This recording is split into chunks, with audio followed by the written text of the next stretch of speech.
Hello everyone, good evening. कैसे हैं आप सभी? मैं हूं रवि मिश्रा, हिस्ट्री फैकल्टी। स्वागत है आप सभी का दृष्टि आईएएस के ऑनलाइन प्लेटफॉर्म पर। आज से मैं आप सभी लोगों को इतिहास विषय का पाठ्यक्रम प्रारंभिक परीक्षा को ध्यान में रखते हुए पढ़ाने चल रहा हूं। इससे पहले कि मैं आप लोगों का पाठ्यक्रम पढ़ाना शुरू करूं, सर्वप्रथम आप सभी को इतिहास विषय पढ़ते समय किन किन सावधानियों को रखना होता है यह समझना होगा। इतिहास विषय किस प्रकार से पढ़ करके आप पाठ्यक्रम बहुत आसानी से समझ सकते हैं, यह पाठ्यक्रम आप लोगों के लिए बहुत ही इंटरेस्टिंग हो सकता है, ये समझना होगा। कुल मिला जुला कर ये समझिए कि परंपरागत तरीके से जिस तरीके से पढ़ करके लोग इतिहास विषय को कठिन बनाते रहे हैं, उस तरीके से आप सभी को इतिहास विषय बिल्कुल नहीं पढ़ना है और मैं परंपरागत तरीके से पढ़ाता भी नहीं। आपको कमीशन की डिमांड के अनुरूप पढ़ना है और आप अच्छी तरह से जानते हैं कि पिछले कुछ समय से कमीशन की जो डिमांड है, कमीशन की जो योजना है, वह बदलती रही है। एक लंबे समय से कभी पाठ्यक्रम में बदलाव, कभी प्रश्नों का जो स्वरूप है उसमें बदलाव, तो बड़ी तेजी से बदलाव आता जा रहा है, बहुत कुछ बदला। तो आपको इस बात पर ध्यान देना होगा कि कमीशन की डिमांड क्या है। कमीशन की डिमांड के अनुरूप तैयारी करने से आप कम समय में बेहतर तैयारी करके अपनी सफलता को सुनिश्चित कर सकते हैं। तो कमीशन की डिमांड को ध्यान में रखना है और कुछ और भी सावधानियां रखनी है, जिससे इतिहास विषय का पाठ्यक्रम आप सभी लोगों के लिए इजी और इंटरेस्टिंग हो जाएगा। कुछ बातें मैं आप लोगों को इस फर्स्ट लेक्चर में समझाऊंगा और आप सभी लोग एक लंबे समय तक, मतलब आज के लेक्चर में एक लंबे समय तक मुझे ध्यानपूर्वक सुनेंगे, क्योंकि आज का जो लेक्चर होगा वह आप सभी लोगों के लिए बेस का कार्य करेगा। मैं पाठ्यक्रम पर थोड़े समय के पश्चात आऊँगा। सर्वप्रथम आप लोगों को विस्तार से बहुत कुछ ऐसा बताऊंगा जिससे इतिहास विषय का पाठ्यक्रम आप सभी लोगों के लिए आसान और इंटरेस्टिंग हो जाए। मैं बार बार आसान और इंटरेस्टिंग शब्द का यूज कर रहा हूं, तो मेरा बहुत अधिक बल होगा इस बात पर। और आज के इस लेक्चर में मैं इसी बात पर फोकस करने वाला हूं, यह प्रयास करने वाला हूं कि आप लोग इतनी बातों को समझ जाएं और इस तरह से समझ जाएं कि आगे आप सभी लोगों के लिए इतिहास विषय का पाठ्यक्रम बहुत ही आसान हो जाए। तो आज के इस लेक्चर में बहुत ध्यानपूर्वक आप सभी लोगों को मुझे सुनना होगा। बस ये समझ लीजिए कि मैं पाठ्यक्रम स्टार्ट करने नहीं चल रहा हूं, मैं वह बहुत सी बातें बताने चल रहा हूं जिससे कि आप सभी लोगों के लिए आगे का मार्ग आसान होने वाला है। तो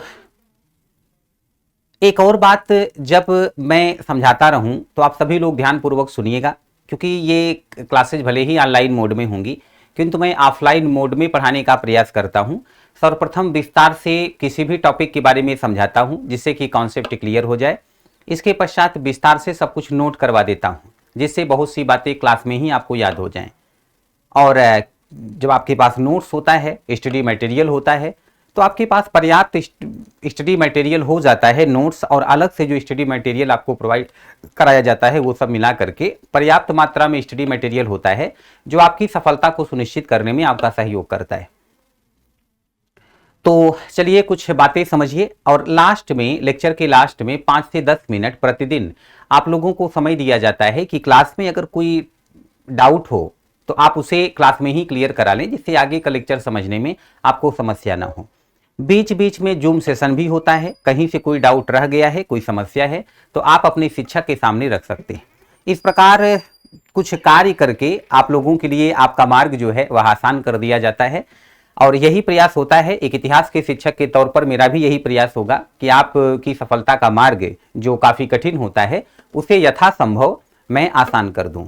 यदि आपने सही तरीके से सही योजना बना करके तैयारी की और कंटिन्यूटी बना करके रखी तैयारी के दौरान, तो यकीन मानिए कि बहुत कम समय में आप सेलेक्ट हो जाएंगे, इसमें कोई दो राय नहीं है। तो चलिए स्टार्ट करते हैं। आप लोग काफ़ी कुछ समझ गए होंगे कि अभी जो कुछ मैं बोलने चल रहा हूं उसके पीछे मेरा उद्देश्य क्या है। सबसे पहली बात, आप सभी लोगों के पास पाठ्यक्रम होना चाहिए।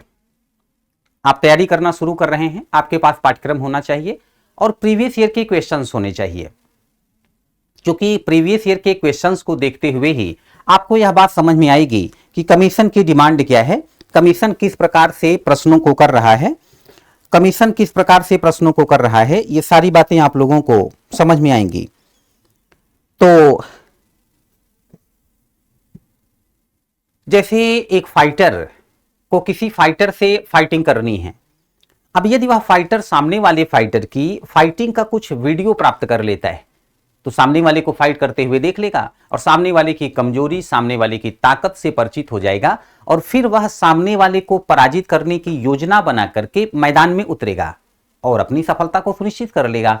आप सभी लोगों को ऐसा ही करना होता है। तो प्रीवियस ईयर के क्वेश्चंस को आप देखते रहिएगा, मैं क्लास में भी डिस्कस करूंगा कोई भी टॉपिक पढ़ाने के बाद कि देखो यहां से इस प्रकार से प्रश्न आता है, तो आप इस प्रकार से बातों को दिमाग में रखेंगे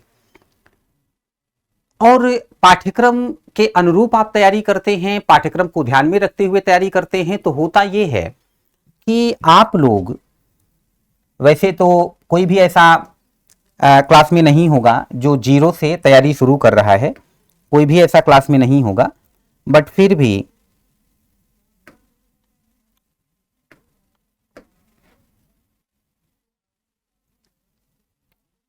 एक मिनट का समय दीजिए।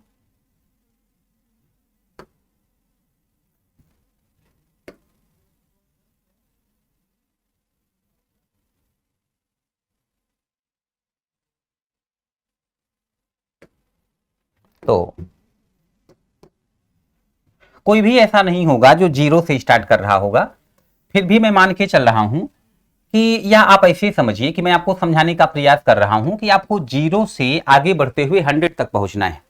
यदि आपको पाठ्यक्रम का ज्ञान होता है तो आप कुछ इस प्रकार से तैयारी करते हैं, आप बुक्स पढ़ते हैं, आप स्टडी मटेरियल पढ़ते हैं।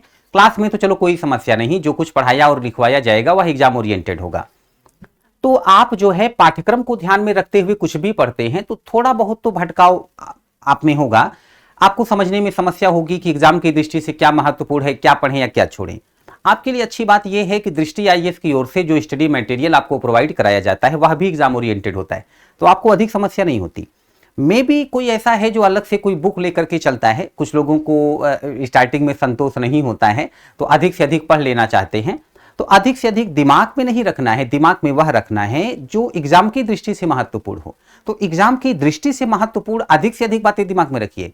जो एग्जाम की दृष्टि से महत्वपूर्ण नहीं है उसमें से अधिक दिमाग में रखेंगे तो ऐसे होगा जैसे एक लिमिट से अधिक बोझ लेकर के कोई लंबी दूरी नहीं तय कर सकता, आपके साथ भी ऐसा ही होगा। बहुत कुछ एक्स्ट्रा पढ़ जाएंगे, वैसे भी बहुत कुछ पढ़ना है, तो मोर स्टडी मोर कंफ्यूजन। अब ये मत कहिएगा नो स्टडी नो कंफ्यूजन, क्योंकि आप तो अब तैयारी करने का सोच चुके हैं, सिलेक्शन लेने का सोच चुके हैं, तो आप अब परिश्रम से पढ़ने से बच नहीं सकते। तो मोर स्टडी मोर कंफ्यूजन की स्थिति में नहीं जाना है। जो कुछ पढ़िए सॉलिड तरीके से पढ़िए, जो कुछ पढ़िए उसे बार बार पढ़िए, उसका रिवीजन करिए, प्रयास करिए कि जो आप पढ़ें उस पर ऐसी कमांड हो जाए कि वहां से कोई गलती ना हो। समस्या तब होती है जब आप आते हुए प्रश्नों को गलत करके आ जाते हैं। और स्टार्टिंग में जब कोई 2-3 वर्ष तैयारी में देता है तो बहुत से बच्चे ऐसे होते हैं जो आते हुए प्रश्नों को 3-4 प्रश्नों का उत्तर गलत देख कर आते हैं और उसके बाद बड़े परेशान होते हैं कि अगर एक भी प्रश्न मैंने इसमें से सही किया होता, जो मुझसे गलत हुआ, नहीं होना चाहिए था, तो मेरा सिलेक्शन हो गया होता। ये गलती आपको नहीं करनी है। अच्छा, पाठ्यक्रम पर मैं आता हूं। एक और बात यहां पर समझ लीजिए, जब आप इजी क्वेश्चंस को गलत करते हैं तो ऐसा नहीं है कि वहां पर आपने ऐसे आसानी से गलती कर दी, नहीं। कमीशन जो है ऐसे प्रश्न जानबूझ करके करता है, उसे भी पता होता है कि एग्जाम हॉल में समय कम होता है, क्वेश्चंस अधिक होते हैं, तो दिमाग बहुत फास्ट वर्क करता है उस समय पर। और जब आप तेजी से क्वेश्चंस देखते जा रहे हैं, आंसर देते जा रहे हैं, तो कई बार जल्दबाजी में क्वेश्चंस ही ऐसे आते हैं, जैसे मान के चलो कोई प्रश्न पूछा गया। बहुत ध्यान से मेरी बातें सुनिए, अभी मैं पाठ्यक्रम पर नहीं आया हूं, आप एकदम आराम से अपनी पेन रख करके, नोट्स रख करके कुछ मत नोट करिए, बस मुझे सुनते रहिए। यकीन मानिए आज जो कुछ आपको बताने वाला हूं, आगे पूरे पाठ्यक्रम को पढ़ाने के दौरान वो बातें आपको याद आएंगी। आज इतनी सारी महत्वपूर्ण बातें एक साथ मैं बताऊंगा जो आगे का मार्ग आपके लिए आसान करेंगी, लेकिन आज की बातों पर बहुत अधिक बल नहीं देना है, दिमाग पर बहुत अधिक बल नहीं देना है कि आपको लगे कि सर ने पहली ही क्लास में इतनी सारी बातें बता दी। आप इसके लिए जो है परेशान मत होइएगा, बस आप ये समझिए कि मैं आप लोगों को बहुत कुछ आज ऐसा देने वाला हूं जो जरूरी नहीं है कि तुरंत आप खोल लें। समझो जैसे कुछ गिफ्ट है, बॉक्स में पैक है, आपने गिफ्ट देखा, मैंने दिखाया, मैंने आपको दे दिया, धीरे धीरे करके वो बॉक्स आप खोलेंगे और धीरे धीरे करके आपका इंटरेस्ट भी बढ़ेगा, आप जो है इससे उत्साहित होंगे, आपका कॉन्फिडेंस लेवल हाई होगा, क्योंकि बातें आपको समझ में आएंगी। तो आज कुछ इसी प्रकार से जो कुछ मैं दूं आप रख लीजिए बिना दिमाग लगाए। आगे चल करके धीरे धीरे ये बातें जो हैं आपको समझ में आने लग जाएंगी कि सर ने फर्स्ट लेक्चर में ये कहा था, अच्छा देखो यहां पर ये आकर के क्लियर हो गया। तो ऐसा आपके साथ होने वाला है, ऐसा आपके साथ होने वाला है। तो ऐसी स्थिति में मैं ये कह रहा था कि कमीशन आप लोग तैयारी करते हो कि हम आसानी से सिलेक्ट हो जाएं, और कमीशन तैयारी करता है कि आप लोगों के लिए मार्ग आसान न हो, क्योंकि मार्ग कठिन होगा और उसके बाद भी कोई मार्ग जो है तय करके लक्ष्य तक पहुंच जाए, तो उसी में तो पता चलता है कि क्षमता है, और क्षमतावान काबिल लोगों को ही आगे पहुंचाना है, उन्हीं का सिलेक्शन होना है, क्योंकि बड़े महत्वपूर्ण पद आप लोगों को प्राप्त होने हैं और आप लोगों की क्षमता पर, आप लोगों के कार्य पर ही निर्भर करेगा कि देश का भविष्य क्या होगा। आप लोग भविष्य में पॉलिसी मेकर होंगे, आप लोग ही देश के भविष्य की दिशा निर्धारित करेंगे। तो आप ऐसे समझिए कि क्षमतावान लोगों को ही लिया जाएगा, यहां पर कम क्षमता वालों को लिया ही नहीं जाता। आपको अपनी क्षमता सिद्ध करनी होगी, क्षमता बढ़ानी होगी। तो ऐसे कमीशन योजना बना करके प्रश्न ही आपके सामने रखता है कि कई बार अगर कोई इजी वे में लेने लग गया कमीशन को, प्रश्नों को, तो वो बड़ी समस्या में आ जाता है। कारण ये होता है कि जैसे शुरुआत के जो 25 प्रश्न होते हैं, मान के चलो कि 100 क्वेश्चंस आपको फेस करने हैं, तो शुरुआत के जो 25 प्रश्न होते हैं, ये 25 प्रश्न बड़े आसान होते हैं। मैंने कई बार ऐसे देखा हुआ है कि बच्चे ने तैयारी शुरू की और चेक करने के लिए चला गया एग्जाम हॉल में कि बस ऐसे देख लूं पेपर कैसे होता है, और आने के बाद बताया सर बहुत आसान प्रश्न था, मैं तो बस चेक करने के लिए गया था, गंभीर नहीं था, नहीं तो सर एग्जाम एकदम से क्लियर करके आया था। ऐसा होता नहीं है, वो कुछ क्वेश्चंस बड़े इजी दिख जाते हैं, इसी से बच्चा उत्साहित हो जाता है। मैं आपको बताता हूं फाइट कहां है। इसके बाद के जो 25 प्रश्न होते हैं वो भी थोड़ा सा कठिन होते हैं, लेकिन आसान ही होते हैं।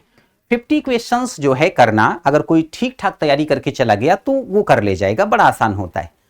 फाइट इसके बाद होती है। इसके बाद के जो 25 क्वेश्चंस होते हैं ये थोड़े से टफ होते हैं, और ये सीधे सीधे नहीं पूछे जाते, ये कॉन्सेप्ट बेस्ड क्वेश्चंस होते हैं। ये तो फैक्ट बेस्ड क्वेश्चंस होते हैं, ज्यादातर सीधा सीधा प्रश्नों का फैक्ट है, तथ्य आपके दिमाग में है, आप कर ले जाएंगे। ये कॉन्सेप्ट बेस्ड क्वेश्चंस होते हैं, जिसको टॉपिक की समझ नहीं है, पाठ्यक्रम पर अच्छी कमांड नहीं है, यकीन मानिए वह प्रश्नों का उत्तर दे ही नहीं पाएगा। और यदि किसी ने अच्छी तैयारी की, बहुत अच्छी तैयारी की, तो वो 75 क्वेश्चंस के आंसर दे ले जाएगा। लेकिन फाइट इसके बाद शुरू होगी, असली वाली जो फाइट होगी वो शुरू होगी। इसके बाद के जो 25 क्वेश्चंस होते हैं ये सबसे कठिन होते हैं, और इन्हें वह कर सकता है जिसकी स्पीड बहुत अच्छी हो।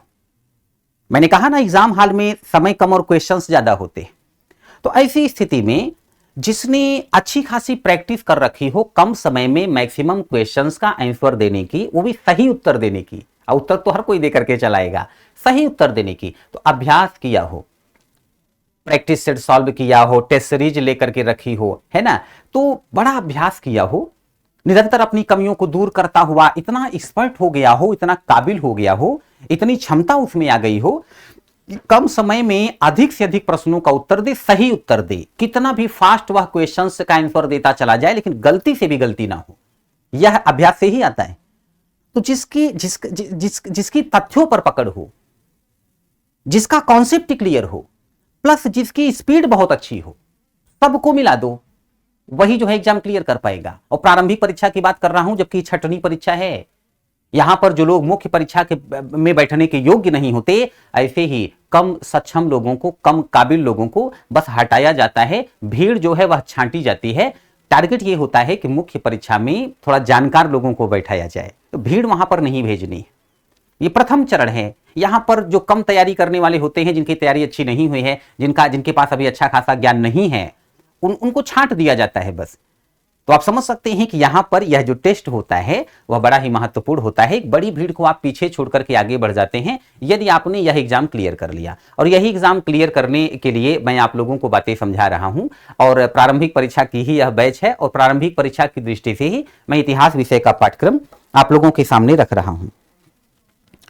तो ऐसी स्थिति में एक तो इस बात का ध्यान रखना है। दूसरी बात मैं कर रहा था कि जब आप पाठ्यक्रम को ध्यान में रखते हुए पढ़ते हैं, अच्छा जब आप लोग प्रीवियस ईयर के क्वेश्चंस देखते हैं तो आपको पता हो जाता है किस टॉपिक से इजी क्वेश्चंस आते हैं, किस टॉपिक से टफ क्वेश्चंस आते हैं, किस टॉपिक से फैक्ट बेस्ड क्वेश्चंस आते हैं, किस टॉपिक से कॉन्सेप्ट बेस्ड क्वेश्चंस आते हैं। ये प्रीवियस ईयर ही है जो आपको अच्छी योजना बना करके तैयारी करने में मदद करेगा। बाकी मैं तो करूंगा ही, अपने विषय में, अन्य विषयों में अन्य शिक्षक करेंगे, लेकिन प्रीवियस ईयर देखेंगे तो आपके लिए बहुत बेहतर होगा। हमेशा क्वेश्चंस सामने रखिए और टीचर जो टॉपिक आपको पढ़ा दी तुरंत देखिए उस टॉपिक से कितने क्वेश्चंस आए हुए और कितने कहां से आ सकते हैं, यहां तक आपको सोचना होगा। हमेशा याद रखिए आप लोग भविष्य में पॉलिसी मेकर हैं, नीति निर्माता हैं, तो आपको पास्ट का भी ज्ञान होना चाहिए, वर्तमान की भी समझ होनी चाहिए और भविष्य के संबंध में आप बेहतर निर्णय लेने में योग्य हों ऐसी क्षमता भी होनी चाहिए। तो इस बात को ध्यान में रखिएगा। तो यहां पर अब आप समझिए कि पाठ्यक्रम को ध्यान में रखते हैं आप तो इस प्रकार से तैयारी करते हैं। और यदि पाठ्यक्रम का पता ही नहीं है, आपने कोई बुक पढ़नी शुरू की, बुक में आपके लिए कुछ बातें काम की होंगी, कुछ बेकार की, कुछ काम की, कुछ बेकार की, कुछ काम की, कुछ बेकार की। अब जरा सा विचार करिए, छोटा सा मार्ग है और आप इस प्रकार से टेढ़े मेढ़े चलते हुए एक लंबा समय लगाएंगे लक्ष्य तक पहुंचने में कि नहीं।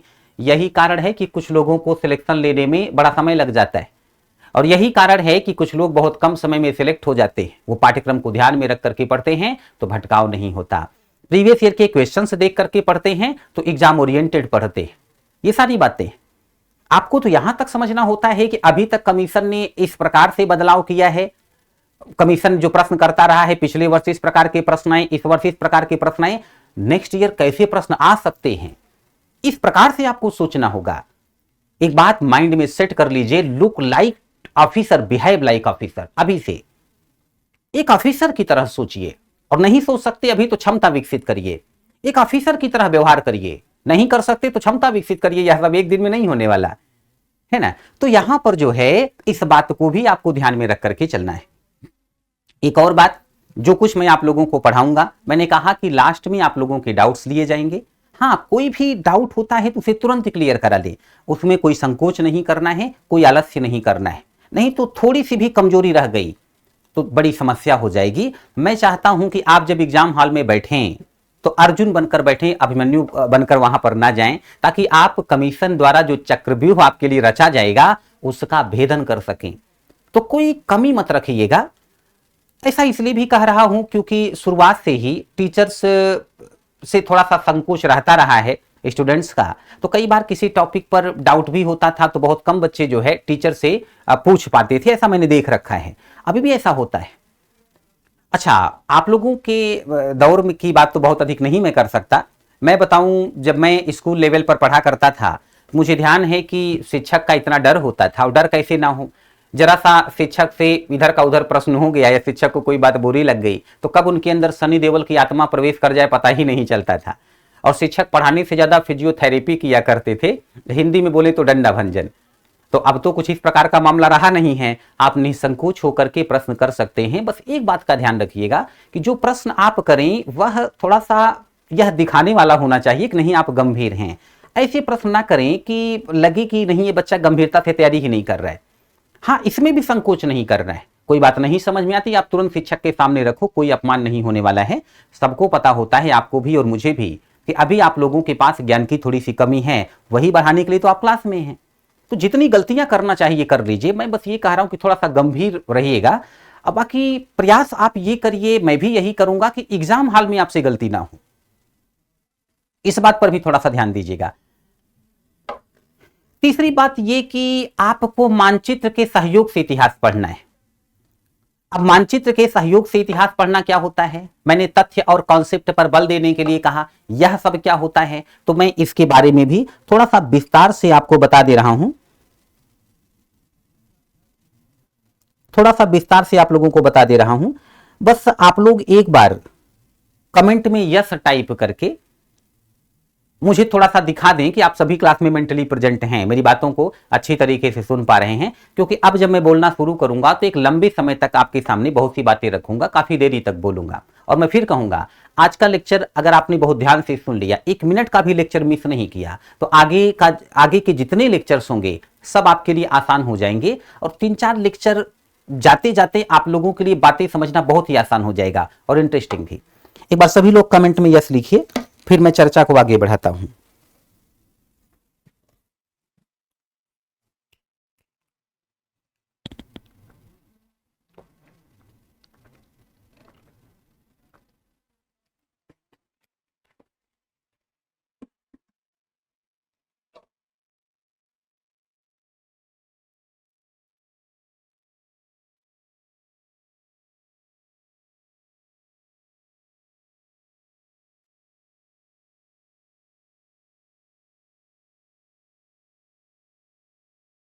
आप सभी जो अभी मेरा लेक्चर सुन रहे हैं वो सभी कमेंट में यस टाइप करें।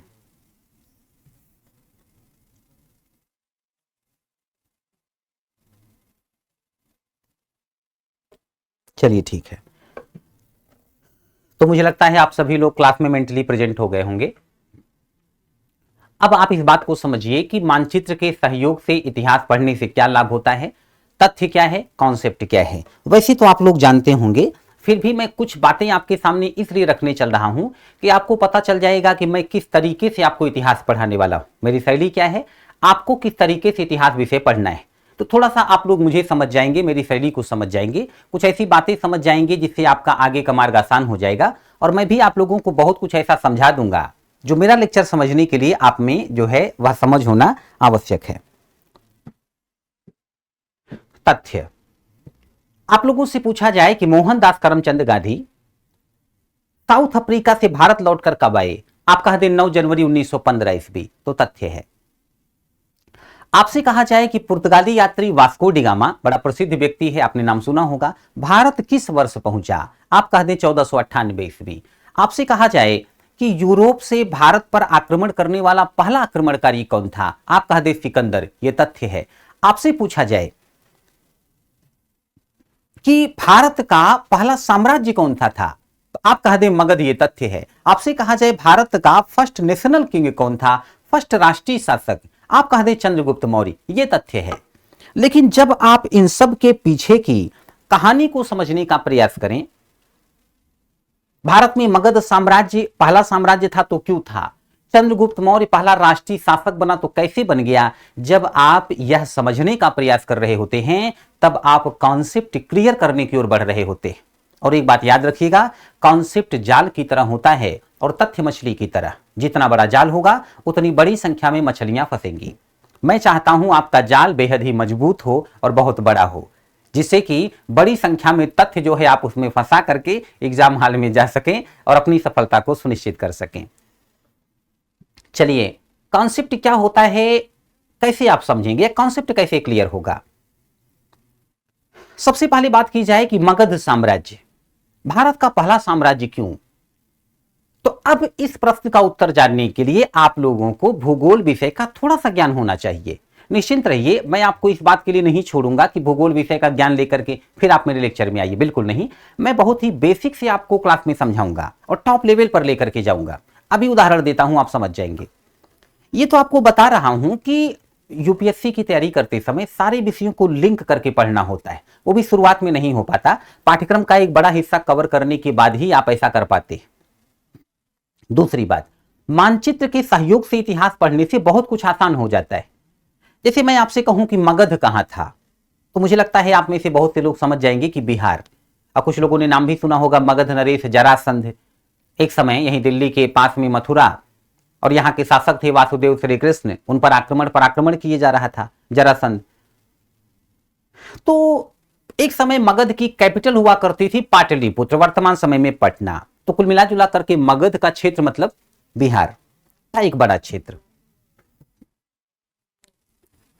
एक समय पर भारत में छोटे छोटे कई राज्य थे। आप अच्छी तरह से जानते होंगे, नहीं जानते हैं तो मैं स्पष्ट कर दे रहा हूं कि जब एक राज्य दूसरे राज्य पर कंट्रोल कर ले, तीसरे राज्य पर कंट्रोल कर ले, चौथे राज्य पर कंट्रोल कर ले और एक विशाल एरिया पर कंट्रोल कर ले, तो वह साम्राज्य बन गया। अब आप विचार करिए, यदि कोई भी राज्य की स्थिति से साम्राज्य की स्थिति में पहुंच रहा है, मतलब अन्य राज्यों को पराजित किया उसने, तो अन्य राज्यों से शक्तिशाली होगा। शक्तिशाली कौन होता रहा होगा, सोचिए। बहुत ही मतलब व्यवहारिक तरीके से कॉमन सेंस का यूज करके आपको सोचना है। शक्तिशाली कौन होता रहा होगा प्राचीन काल में, जिसके पास विशाल सेना होती रही हो। अब आपको यह भी सोचना पड़ेगा कि क्या विशाल सेना होने से ही युद्ध जीते जाते। इतिहास विषय पढ़ते समय आप पास्ट की घटनाओं को पढ़ रहे हैं, लेकिन हमेशा वर्तमान का ज्ञान रखते हुए पढ़िए। पास्ट में आप जाकर के किसी भी टॉपिक को समझ रहे हैं, वहां से आप तुरंत वर्तमान में आकर के एक बार देखिए कि वर्तमान समय में कुछ ऐसा जो इस टॉपिक से लिंक हो रहा हो, या पास्ट में कुछ ऐसा हुआ जो वर्तमान समय में दिख रहा हो। याद रखना, वर्तमान जो है यह पास्ट से ही निकला है, तो पास्ट की बहुत सी झलक, बहुत सी बातें आपको वर्तमान में भी दिखाई पड़ जाएंगी।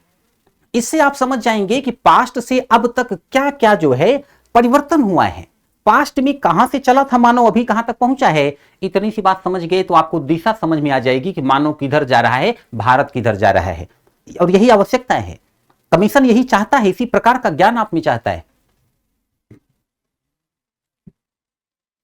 आज की डेट में आप सोचो कि क्या बड़ी सेना होने से ही युद्ध जीते जाते? अगर ऐसा होता तो मुट्ठी भर अंग्रेज भारत को गुलाम नहीं बना पाते, छोटा सा देश जापान दुनिया के सबसे बड़े देश रूस को पराजित नहीं कर पाता। और अभी देखो इजराइल, वर्तमान समय में आप देख रहे हैं क्या हो रहा है, तो इजराइल एक साथ कई देशों को अनेकों बार पराजित कर चुका है, इजराइल ऐसा नहीं कर पाता। यदि इन देशों ने यह कर दिखाया, इन लोगों ने यह कर दिखाया, तो किसके बल पर? ठीक है, दिमाग के बल पर, लेकिन उससे भी बड़ी बात हथियारों के बल पर। इनके पास लेटेस्ट वेपन्स थे, इसीलिए इन्होंने ऐसा किया। इसका मतलब है कि अच्छे हथियार का होना भी बड़ा महत्वपूर्ण है। अब आप विचार करके देखिए, प्राचीन काल में हथियार के रूप में क्या रहा होगा। नहीं, बहुत पहले नहीं जाना है, जब ब्रह्मास्त्र हुआ करता था, आग्नेयास्त्र हुआ करता था, रामायण महाभारत काल में नहीं जाना है। ऐसे ही समझिए आप, प्राचीन काल में तलवारों से युद्ध होता था, तलवारें लोहे से बनती थी। अब जरा सा आप सोचें कि भारत में कहां कहां पर लोहा उपलब्ध रहा होगा, एक बात। दूसरी बात, भारत में कोई भी राज्य रहा हो, जैसे आज की डेट में देखो, जिस राज्य की, जिस देश की आय बहुत अधिक होती है, वह देश उतना ही शक्तिशाली होता है। छोटा सा देश है जापान, लेकिन आय बहुत अधिक है, तो देखो कितना शक्तिशाली।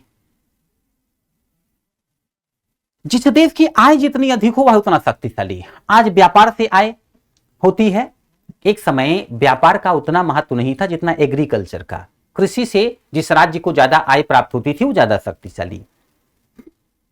अब जरा सा विचार करिए, भारत में अगर कोई राज्य ऐसा है जहां कृषि कार्य बहुत अच्छा होता हो और बड़ी संख्या में लोग कृषि कार्य करते हो, अच्छी खासी जनसंख्या हो वहां पर, तो जनसंख्या की आय अधिक होगी तो राजा को टैक्स अधिक मिलेगा, और राजा उसी आय से एक बड़ी सेना खड़ी कर पाएगा। और अच्छी जनसंख्या निवास करती है वहां पर, तो सेना खड़ी हो जाएगी। और अगर सेना के पास अच्छे हथियार हैं, तलवारें बनाने के लिए लोहा है, वह राज्य बहुत आगे बढ़ जाता। अब जरा भारत में विचार करके देखो, लोहा कहां कहां प्राप्त होता है, तो लोहा साउथ इंडिया में प्राप्त होता है। नॉर्थ इंडिया में आप देखो तो नॉर्थ इंडिया में भी प्राप्त होता है। कहां कहां से, तो आप छत्तीसगढ़ जाइए, झारखंड जाइए, उड़ीसा जाइए, तो यहां से जो है आपको लोहा प्राप्त होता दिख जाएगा। जरा सा विचार करके देखिए, मगध राज्य को लोहा मिलता रहा होगा कि नहीं? आज भी बिहार में अच्छी जनसंख्या निवास करती है, कृषि योग्य भूमि है, मगध राज्य में कृषि कार्य अच्छा होता रहा होगा कि नहीं? बड़ी जनसंख्या निवास करती रही होगी कि नहीं? और मगध इन सब का लाभ उठा करके अपनी शक्ति में वृद्धि कर सकता था कि नहीं? साम्राज्य निर्माण कर सकता था कि नहीं? और उसने ऐसा ही किया, और इतना शक्तिशाली हो गया मगध की विश्व विजेता सिकंदर और उसकी बहादुर सेना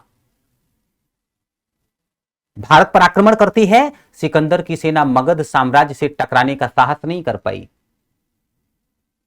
सिकंदर वापस लौट गया।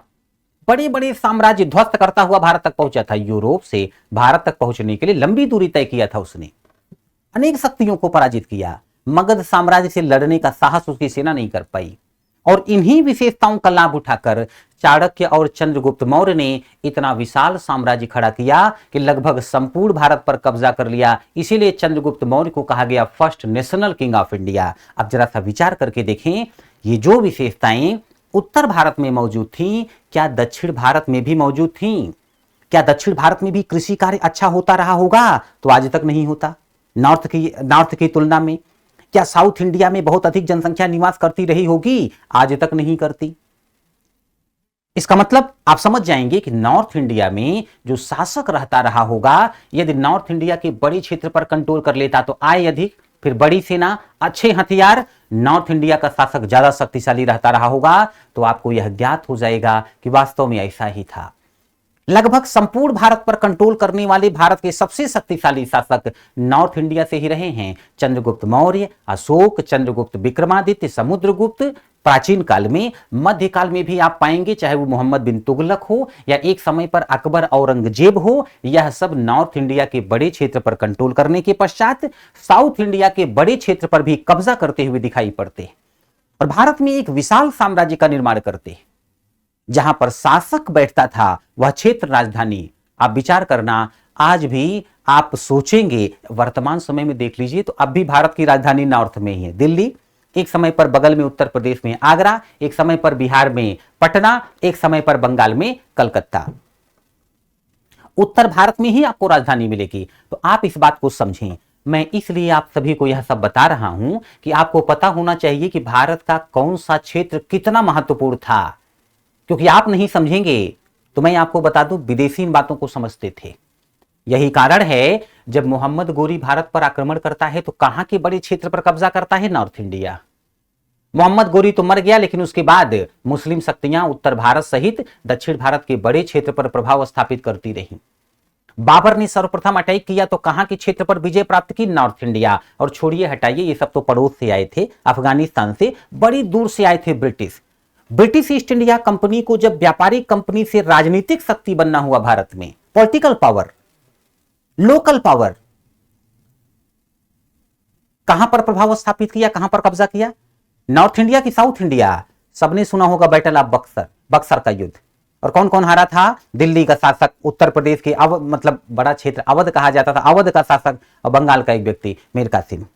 और दिल्ली से लेकर बंगाल, मैं आपको बता दूं यह जो दिल्ली से लेकर के बंगाल तक का क्षेत्र है, दिल्ली से लेकर के बंगाल तक का क्षेत्र है, यह भारत में राजनीतिक गतिविधियों का केंद्र रहा था, आज तक है। भारत की विशाल जनसंख्या यहां पर निवास करती है, राजनीतिक गतिविधियों का केंद्र रहा है। यहां के लोग नेशनल लेवल की पॉलिटिक्स करते रहे हैं और यहां के लोग जो है नेशनल लेवल पर नेतृत्व भी प्रदान करते रहे हैं।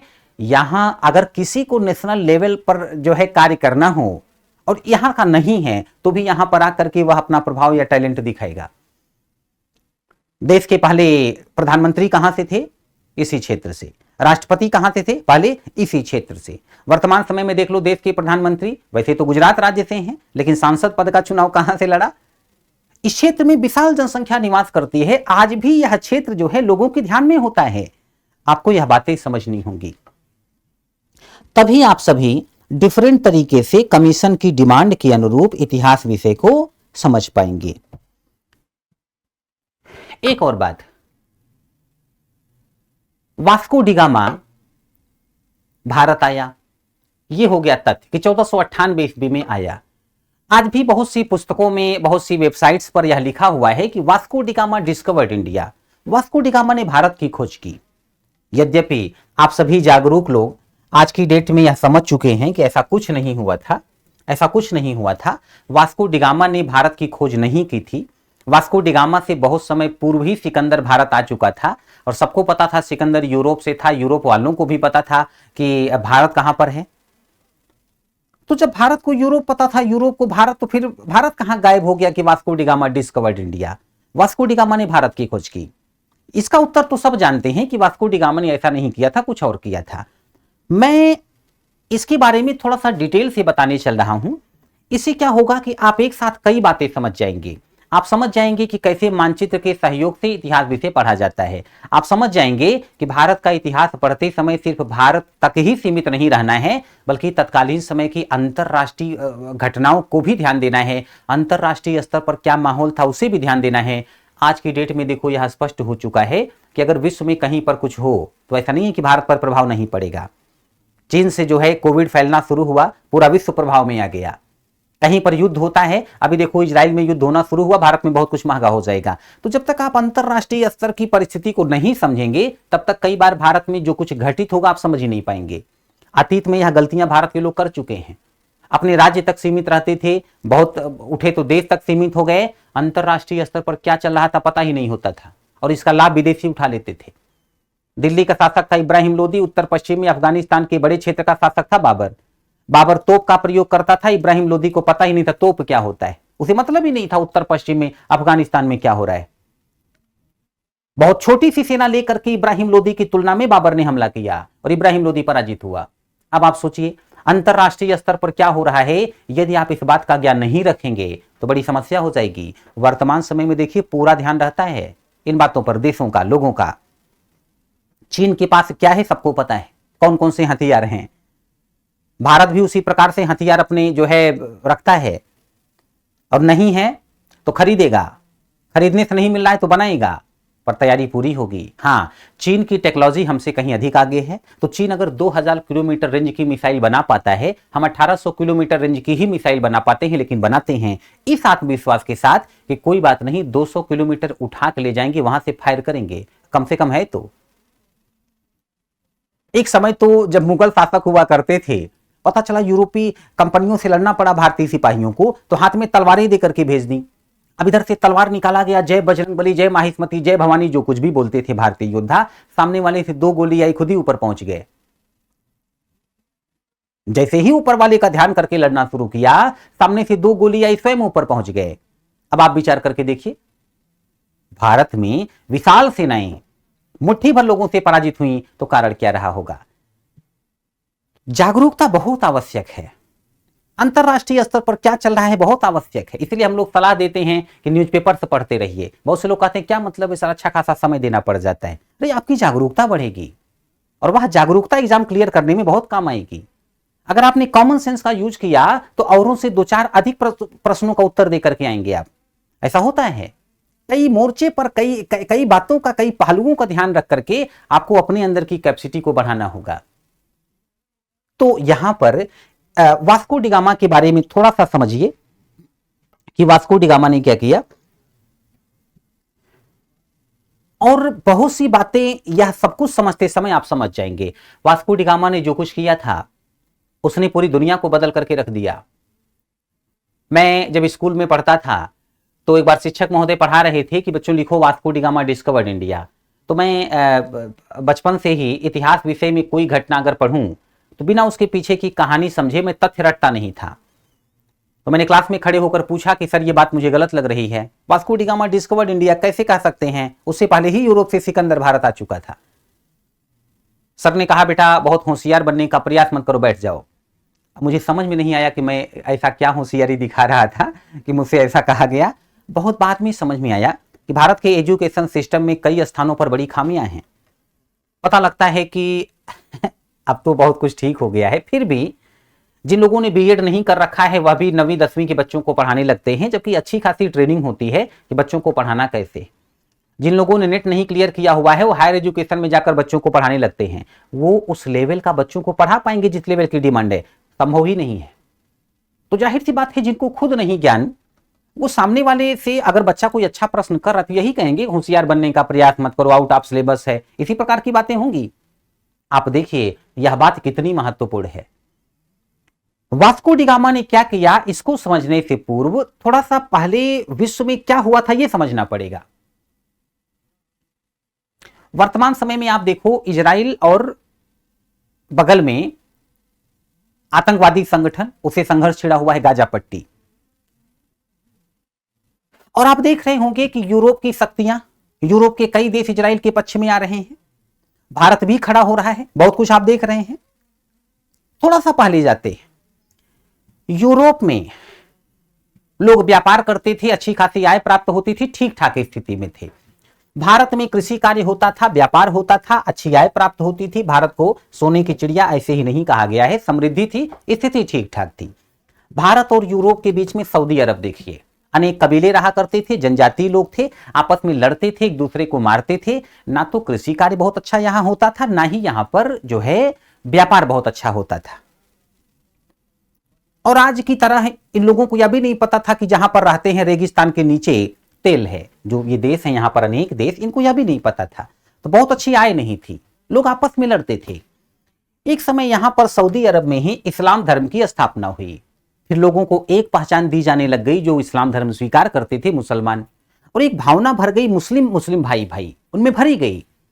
जो लोग अलग अलग पहचान के कारण लड़ रहे थे, एक दूसरे को मार रहे थे, लूट रहे थे, वो संगठित होने लग गए। तो एक दूसरे को मारने और लूटने में कोई विशेष लाभ तो था नहीं, अभी संगठित हो गए। और अब ये धर्म के प्रसार के नाम पर, साम्राज्य के विस्तार के नाम पर अपने क्षेत्र से बाहर निकलते हुए नजर आएंगे, और यहां पर आंतरिक संघर्ष बाह्य संघर्ष की ओर मुड़ता हुआ नजर आएगा। एक लंबा समय लगा था इसमें। पैगंबर मोहम्मद साहब ने जब इस्लाम धर्म का प्रसार शुरू किया था तो शुरुआत में बहुत अधिक सफल नहीं रहे, पर उनकी मृत्यु के पश्चात बड़ा परिवर्तन आया। तेजी से लोगों ने इस्लाम धर्म स्वीकार किया, लोग संगठित हुए, बाह्य क्षेत्रों पर अटैक शुरू हुआ। इसी क्रम में अफ्रीका पर अटैक हुआ, इसी क्रम में यूरोप पर अटैक हुआ, इसी क्रम में इंडिया पर अटैक हुआ। ये देश भी संघर्ष करते रहे, कई लड़ाइयां हुई, भारत देश का बड़ा क्षेत्र ऐसे ही नहीं गुलाम हुआ। पर धीरे धीरे करके मुस्लिम शक्तियां जो हैं वो सफलता प्राप्त करने लगी और एक समय 1453 ईस्वी की बात है, पूर्वी रोमन साम्राज्य था, यूरोप के बड़े क्षेत्र पर रोमन साम्राज्य स्थापित था, रोमन एम्पायर। तो पूर्वी रोमन साम्राज्य को मुस्लिम शक्तियों ने, तुर्कों ने पराजित कर दिया। देखो अभी भी ये तुर्की है, तुर्कों ने पराजित किया। अब तुर्कों ने पराजित किया तो यूरोप से भारत आने के कई व्यापारिक मार्ग थे। यूरोप के लोग भारत आते थे, भारत की वस्तुएं यूरोप के लोगों को बहुत अधिक प्रिय थी, जैसे मसाला, जैसे कि रेशम का कपड़ा, जैसे कि सूती वस्त्र, लोग यूरोप ले जाते थे। अभी क्या हुआ, यूरोप से भारत आने के मार्ग ही बंद कर दिए गए। तो अब आप समझिए कि भारत से यूरोप में वस्तुएं पहुंचना कठिन हो जाएगा, वस्तुओं की कमी पड़ जाएगी, और जहां पर किसी भी वस्तु की कमी पड़ती है वहां पर वस्तुओं का मूल्य बढ़ जाता है। यूरोप में वस्तुओं का मूल्य बढ़ गया, फिर कुछ लोग मनमानी करने लग गए, किसी प्रकार से भारत की वस्तुएं हासिल कर लेते, बहुत अधिक मूल्य पर यूरोप में बेच देते, तो समस्या होने लग गई। इसी स्थिति में यूरोप की कुछ शक्तियों ने, कुछ शासकों ने, कुछ लोगों ने यह प्रयास किया कि हम यूरोप से निकलते हैं, भारत के लिए नया मार्ग तलाशते हैं।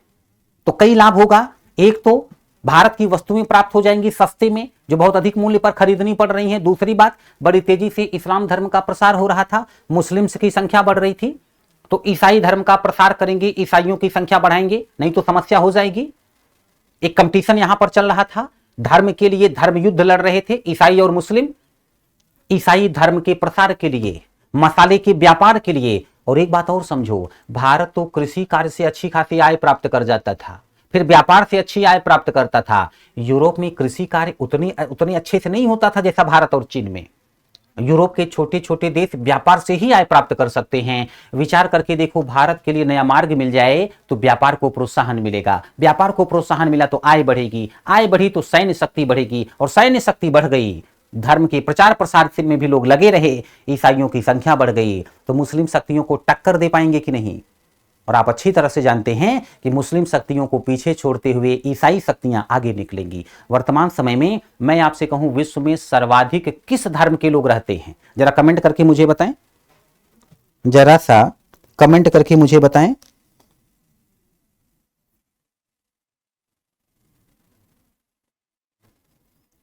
वर्तमान समय में किस धर्म के लोगों की संख्या विश्व में सर्वाधिक है? मैं देखना चाहता हूं इन छोटी मोटी बातों का ज्ञान आपको है कि नहीं।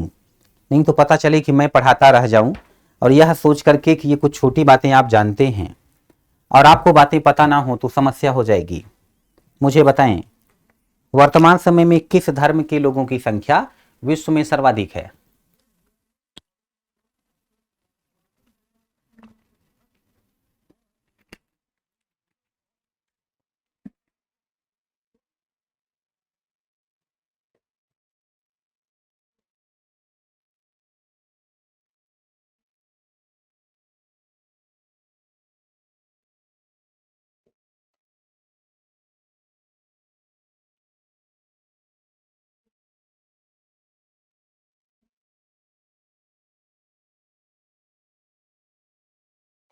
आप लोगों के कमेंट्स नहीं आ रहे, मैं क्या मान के चलूं? आपको उत्तर पता है और शांति से बैठे हैं कि चलो अभी सर बताएंगे ही, या उत्तर नहीं पता है? तो मेरी क्लास में मैं आप लोगों को थोड़ा सा एक्टिव रखता हूं, बीच बीच में आपसे कमेंट्स ले लूंगा। तो इससे क्या होगा कि आप लोग मेरे लेक्चर के साथ जुड़े रहते हैं, और जब आप लेक्चर के साथ जुड़े रहते हैं, मैं आप लोगों के साथ जुड़ा रहता हूं, तो ऑनलाइन क्लास में भी थोड़ा सा ऑफलाइन वाली फीलिंग आती है, और यह अच्छा होता है बातों को समझने के लिए। गुड। क्रिश्चियन, ईसाई निवास करते हैं। तो कहने का आशय यह है कि इन उद्देश्यों के साथ भारत के लिए नए व्यापारिक मार्ग की तलाश शुरू हुई। अब देखिए, आज तक यूरोप के लोग ऐसे भारत आते थे, भूमध्य सागर, लाल सागर, फिर इधर अरब सागर। आप देख रहे हैं ना, पानी है, इधर से कोई आया ही नहीं था पश्चिम की ओर से। यूरोप के लोग पूर्व की ओर निकलते भारत पहुंच जाते। अब इधर तो आ नहीं सकते, अच्छा, आवश्यकता आविष्कार की जननी होती है। अब आवश्यकता है कि पश्चिम से नया मार्ग खोजा जाए। अब आविष्कार होगा, खोज होगी, भौगोलिक खोजों को प्रोत्साहन मिला। देखिए यहां पर पुर्तगाल है, यहां पर स्पेन है, ये सबसे लेफ्ट में सबसे नीचे देश हैं। पुर्तगाल से एक व्यक्ति निकला, मैं विस्तार से इन सब पर आऊंगा, और इस तरह से होता हुआ यहां पहुंच गया। 1487 ईस्वी की बात है, 1487 एडी। अच्छा, ऐसा नहीं है कि इन लोगों के पास मानचित्र था, जैसे आज मानचित्र होता है ऐसा मानचित्र था, बिल्कुल नहीं। इन लोगों को बस इतना पता था कि धरती गोल है, अगर गोल गोल घूमते हुए चलोगे तो फिर वहीं पहुंच जाओगे जहां से निकले थे। इस चक्कर में बहुत से लोग गोल गोल घूमते हुए सच में गोल हो गए, पता ही नहीं चला कि गए कहां, और कोई ढूंढने वाला भी नहीं निकलता था, कहां ढूंढ पाएगा। और फिर इन लोगों को पता था कि जैसे अन्य ग्रह हैं ब्रह्मांड में, धरती एक ग्रह है और ऐसे बीच में लटकी हुई है, बीच में लटकी हुई है ब्रह्मांड में, और कोई यहां से चलेगा यहां पहुंचेगा तो यहीं से ब्रह्मांड में गिर जाएगा, क्या पता वो कहां चला गया। तो इस प्रकार की आधी अधूरी जानकारी थी इनके पास। तो 1487 ईस्वी में एक पुर्तगाली आया यहां तक, फिर वापस चला गया। 5 वर्ष बाद 1492 ईस्वी में स्पेन से निकल करके अमेरिका पहुंच गया कोलंबस, 1492 ईस्वी में। इसको लगा मैं इंडिया पहुंच गया। आप समझ पा रहे होंगे कैसी जानकारी है इन लोगों के पास, आज तक पश्चिम में गए ही नहीं। इसको लगा मैं इंडिया पहुंच गया, तो इसने उसका नाम भी रख दिया इंडिया। इस घटना के 6 वर्ष बाद पुर्तगाल से निकल करके एक व्यक्ति पहुंचा इंडिया 1498 ईस्वी में, और यही था वास्को डी गामा। अब इसने कहा यह है इंडिया, कोलंबस ने कहा यह है इंडिया। आज भी अमेरिका के लोगों को, अमेरिकी मूल के लोगों को रेड इंडियंस कहते हैं। बड़ी समस्या हो गई कि अब 2 इंडिया, यूरोप से कोई भी जा रहा है तो किस इंडिया जा रहा है। तो इन्होंने अपनी सरलता के लिए जो इंडिया पश्चिम में पड़ता था उसका नाम रख दिया वेस्ट का इंडिया, जो इंडिया ईस्ट में पड़ता था यूरोप के उसका नाम रख दिया ईस्ट का इंडिया। आप सभी जानते होंगे वेस्ट इंडीज आज की डेट में एक देश है, बड़ी अच्छी क्रिकेट टीम है वहां की। वेस्ट इंडीज ही था जहां पर कोलंबस पहुंचा था। भारत को ईस्ट इंडीज कहते थे, ईस्ट इंडिया। यूरोप से जितनी भी कंपनियां आएंगी सबके नाम में लगा होगा ईस्ट का India, east India company, British east India company, French east India company. कुल मिला जुला करके वास्को डी गामा ने क्या किया, भारत के लिए नई व्यापारिक मार्ग की तलाश की। Vasco D gamma discovered a new trade route for India. उसने भारत के लिए एक नए व्यापारिक मार्ग की खोज की। अब सवाल यह पैदा होता है कि क्या कोलंबस का कार्य व्यर्थ गया? नहीं, परिश्रम कभी व्यर्थ नहीं जाता, यूरोप वालों का भी नहीं गया। यूरोप वाले भारत से वस्तुएं ले जाते थे, बदले में इनके पास देने के लिए कुछ नहीं होता था, मतलब वस्तु के रूप में। ये भारत में सोना चांदी देते थे, कीमती धातु। भारत में बहुत सी वस्तुओं का उत्पादन होता था, यूरोप में नहीं। भारत की बहुत सी वस्तुएं यूरोप के लोगों को प्रिय थी, यूरोप के लोगों को नहीं। यूरोप की वस्तुएं भारत के लोगों को नहीं। तो ये वस्तुएं ले जाते थे, बदले में कीमती धातुएं दे जाते थे। अब सोचो, कीमती धातुओं की खेती तो होती नहीं, भारत में तो वस्तुएं उत्पादित हो जाएंगी, उनकी कमी नहीं पड़ेगी।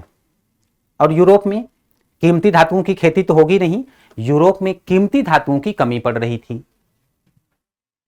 देखो कैसे आप जब डिटेल से चीजों को पढ़ते हैं तो बहुत सी बातें क्लियर होती है। यूरोप में कीमती धातुओं की कमी पड़ रही थी, और जब अमेरिका की खोज हुई तो आज तक अमेरिका में कोई गया नहीं था, ना अमेरिका के लोग बाहर गए थे, कीमती धातुएं भरी पड़ी थीं। यूरोप के लोगों की आंखें चमक उठी कि कीमती धातु मिल गई। ईसाई धर्म का प्रचार करेंगे सो अलग, ऐसे ही नहीं सर्वाधिक संख्या हुई है। पर क्या अमेरिका के लोग बैठे थे कि यूरोप के भाइयों आओ जितना मन करे सोना लोड करो ले जाओ, और कुछ बाइक वगैरह नहीं लाए हो तो अमेरिकन टूरिस्टर का ले जाओ, फ्री में चल रहा है, ऑफर में है? ऐसा तो कुछ होगा नहीं। यूरोप के लोग अमेरिका के लोगों को बदले में क्या देंगे? तो क्या था इनके पास जो दे देते? बहुत अच्छी स्थिति नहीं है, हालत खराब है। ऐसे ही नहीं बहुत रिस्क लेकर के घर से दूर जा रहे हैं, मार्गों की तलाश में जाते थे, पता भी नहीं होता था लौटेंगे कि नहीं लौटेंगे। और बच्चों, आपने सुना होगा कि ठोकर खाने से अक्ल आती है, बादाम खाने से नहीं। तो बड़ी ठोकर खा रहे थे इन्हें ये, और ज्ञान भी प्राप्त कर रहे थे। इन्हें पता चला कि अफ्रीका में लोग खेती ही नहीं करते, जानवरों को मारकर खाते थे, फल फूल खाते, घूमते रहते, मस्त रहते। यूरोप के लोगों ने दिमाग लगाया, यहां पर लोगों की अधिकता थी, अच्छी खासी जनसंख्या अफ्रीका में, और अमेरिका की स्थिति ऐसी थी कि वहां पर एरिया ज्यादा, पॉपुलेशन कम। आज भी अमेरिका में ऐसे ऐसे किसान हैं जो दवा का छिड़काव खेतों में हेलीकॉप्टर से करते हैं। अमेरिका में वर्कर्स की नीड थी। यूरोप वालों ने कुछ ऐसे कार्य किए कि ज्यादातर अफ्रीका में जानवर मर गए, अब लोग खाने के लिए मरने लगे। यूरोप के लोग यहां से खाद्यान्न लेकर पहुंचे, जहाजों में खाद्यान्न, खाद्य सामग्री। अफ्रीका के लोगों से कहा चाहिए, अफ्रीका ने लोगों ने कहा बिल्कुल। इन्होंने कहा बदले में क्या दोगे? अफ्रीकन के पास था ही क्या, स्वयं वही थे। बिक गए लोग, परिवार वालों को बेच दिया, गुलाम बन गए। गुलामों से भरा यह जहाज पहुंच गया अमेरिका, और गुलामों को देकर वहां पर कीमती धातुएं प्राप्त की गईं। आज भी देख लो, अफ्रीका के काले लोग अमेरिका में भरे पड़े हैं, और आज भी गोरा और काला को लेकर के वहां पर कई बार विवाद हो जाता है। अब विचार करके देखो कि इससे क्या हुआ। कल तक यूरोप से भारत आकर के कीमती धातु दे करके वस्तुएं लेके जाने वाले लोग आज यूरोप से खाद्यान्न अफ्रीका पहुंचाते हैं, अफ्रीका से गुलाम अमेरिका पहुंचाते हैं, अमेरिका से कीमती धातुएं यूरोप लेके जाते हैं, यूरोप से कीमती धातुएं भारत लेकर के आते हैं, और भारत से फिर वस्तुएं ले जाकर यूरोप में सप्लाई करते हैं। आपको नहीं लगता है कुछ अधिक भागदौड़ होने लगी? आपको नहीं लग रहा कि विश्व के देश एक दूसरे के साथ जुड़ने लग गए? आपको नहीं लग रहा कि यही कारण है कि भविष्य में ग्लोबलाइजेशन आ गया, वैश्वीकरण? आज देख रहे हैं विश्व के देश ऐसे हो चुके हैं जैसे एक गांव के बगल दूसरा गांव हो। ऐसा लगता नहीं कि एक देश और दूसरे देश में बहुत अधिक दूरी है, ऐसा जो है प्रतीत नहीं होता होगा। इस प्रकार की स्थिति है। अब जरा सा विचार करो, आवश्यकता आविष्कार की जननी है। जब कुछ दिमाग में आता है, कोई आवश्यकता पड़ती है, तभी खोजबीन शुरू होती है, तभी व्यक्ति दिमाग लगाता है। भारत की वस्तुएं प्राप्त करने के लिए यूरोप के लोगों को कुछ अधिक भागदौड़ नहीं करनी पड़ रही।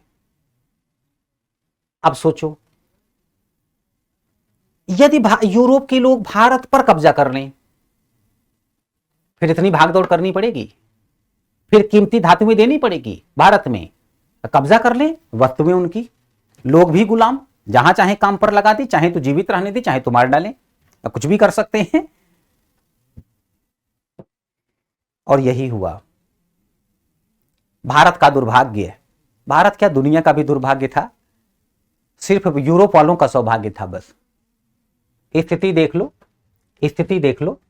एशिया के बगल में यूरोप का ये जो महाद्वीप है, रसिया को छोड़ो, ये यूरोप में रह करके भी यूरोप का देश कई बार नहीं प्रतीत होता। जरा सा आप एशिया को देखो, और एशिया के बगल में यूरोप ऐसा है जैसे पिता की उंगली पकड़कर बेटा खड़ा हो, यही हैसियत थी इनकी। पर आज यह छोटा सा महाद्वीप विकास के मार्ग पर इतनी तेजी से चलेगा नहीं, दौड़ेगा, कि लगभग संपूर्ण विश्व पर यहीं की शक्तियों का कब्जा होगा। और इनमें से भी यहां का एक देश, छोटा सा देश ब्रिटेन, विश्व के बड़े क्षेत्र पर कब्जा करेगा। बहुत कुछ बदलने वाला है। दुनिया का दुर्भाग्य, यूरोप के देशों का सौभाग्य। अमेरिका के लोग मार डाले गए बच्चों, आज मुट्ठी भर बचे हैं रेड इंडियंस। अफ्रीका के लोग गुलाम बनाए गए। आज भी देख लो, अफ्रीका की स्थिति अच्छी नहीं है। छोड़िए, इसमें ये लोग भी बहुत हद तक जिम्मेदार हैं। रही बात भारत की, आज तक भारत जो है 3 ओर से सुरक्षित माना जाता था। साउथ में हिंद महासागर, नॉर्थ में हिमालय, और ईस्ट में म्यांमार तक अपना ही था, तो कोई टेंशन नहीं थी। हम पर आक्रमण होता था उत्तर पश्चिम से, नॉर्थ वेस्ट से, अफगानिस्तान के रास्ते। चाहे सिकंदर आया, चाहे तैमूर लंग आया, चाहे गोरी आया, चाहे बाबर आया, सब इधर से ही आते थे ना। उत्तर पश्चिम से अटैक होता था। आज साउथ इंडिया से भी हम सुरक्षित नहीं रह गए। 1498 ईस्वी में वास्को डी गामा भारत पहुंचा। भारत में जहां पहुंचा था, वहां के राजा ने स्वागत किया, और कुछ दिन बाद उसी राजा के राज्य पर बम फेंक कर गया। ये आप जानते हैं वास्को डी गामा कौन था? लुटेरा। ये लूटपाट करते थे, इन्हीं को लगाया गया था, चलो इसमें प्रतिभा दिखाओ। शासकों ने लगा दिया, चलो प्रतिभा दिखाओ, मार्ग खोजो। लुटेरे थे ये। थोड़े समय के पश्चात, 1498 ईस्वी के 12 वर्ष पश्चात, 1510 ईस्वी, जरा सा देखिए, ये केरल के ऊपर, यहां पर देखिए केरल में पहुंचा था वास्को डी गामा। यहां देखिए गोवा है।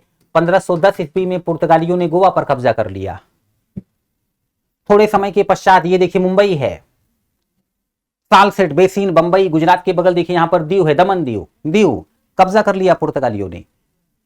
एक समय तो ऐसा आया कि ब्रिटेन के चार्ल्स सेकंड से पुर्तगाली राजकुमारी का विवाह हुआ, पुर्तगालियों ने दहेज में दिया बंबई। कॉन्फिडेंस लेवल देखो आप, शादी इनकी हो रही है, दहेज की जमीन भारत से जा रही है। ऐसा लगता है जैसे इनके पिताजी भारत की ये सारी संपत्ति या भूमि इनके नाम करके गए थे। Confidence level high.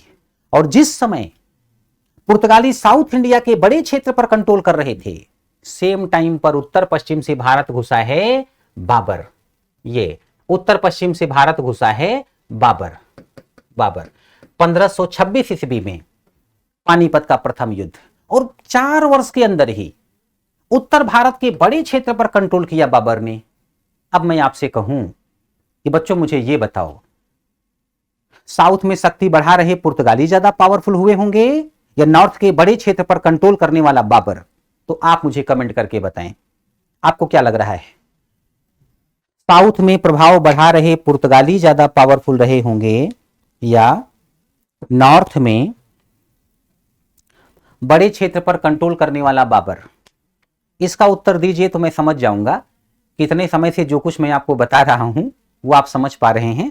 मैं और आप दोनों लोग सही दिशा में हैं।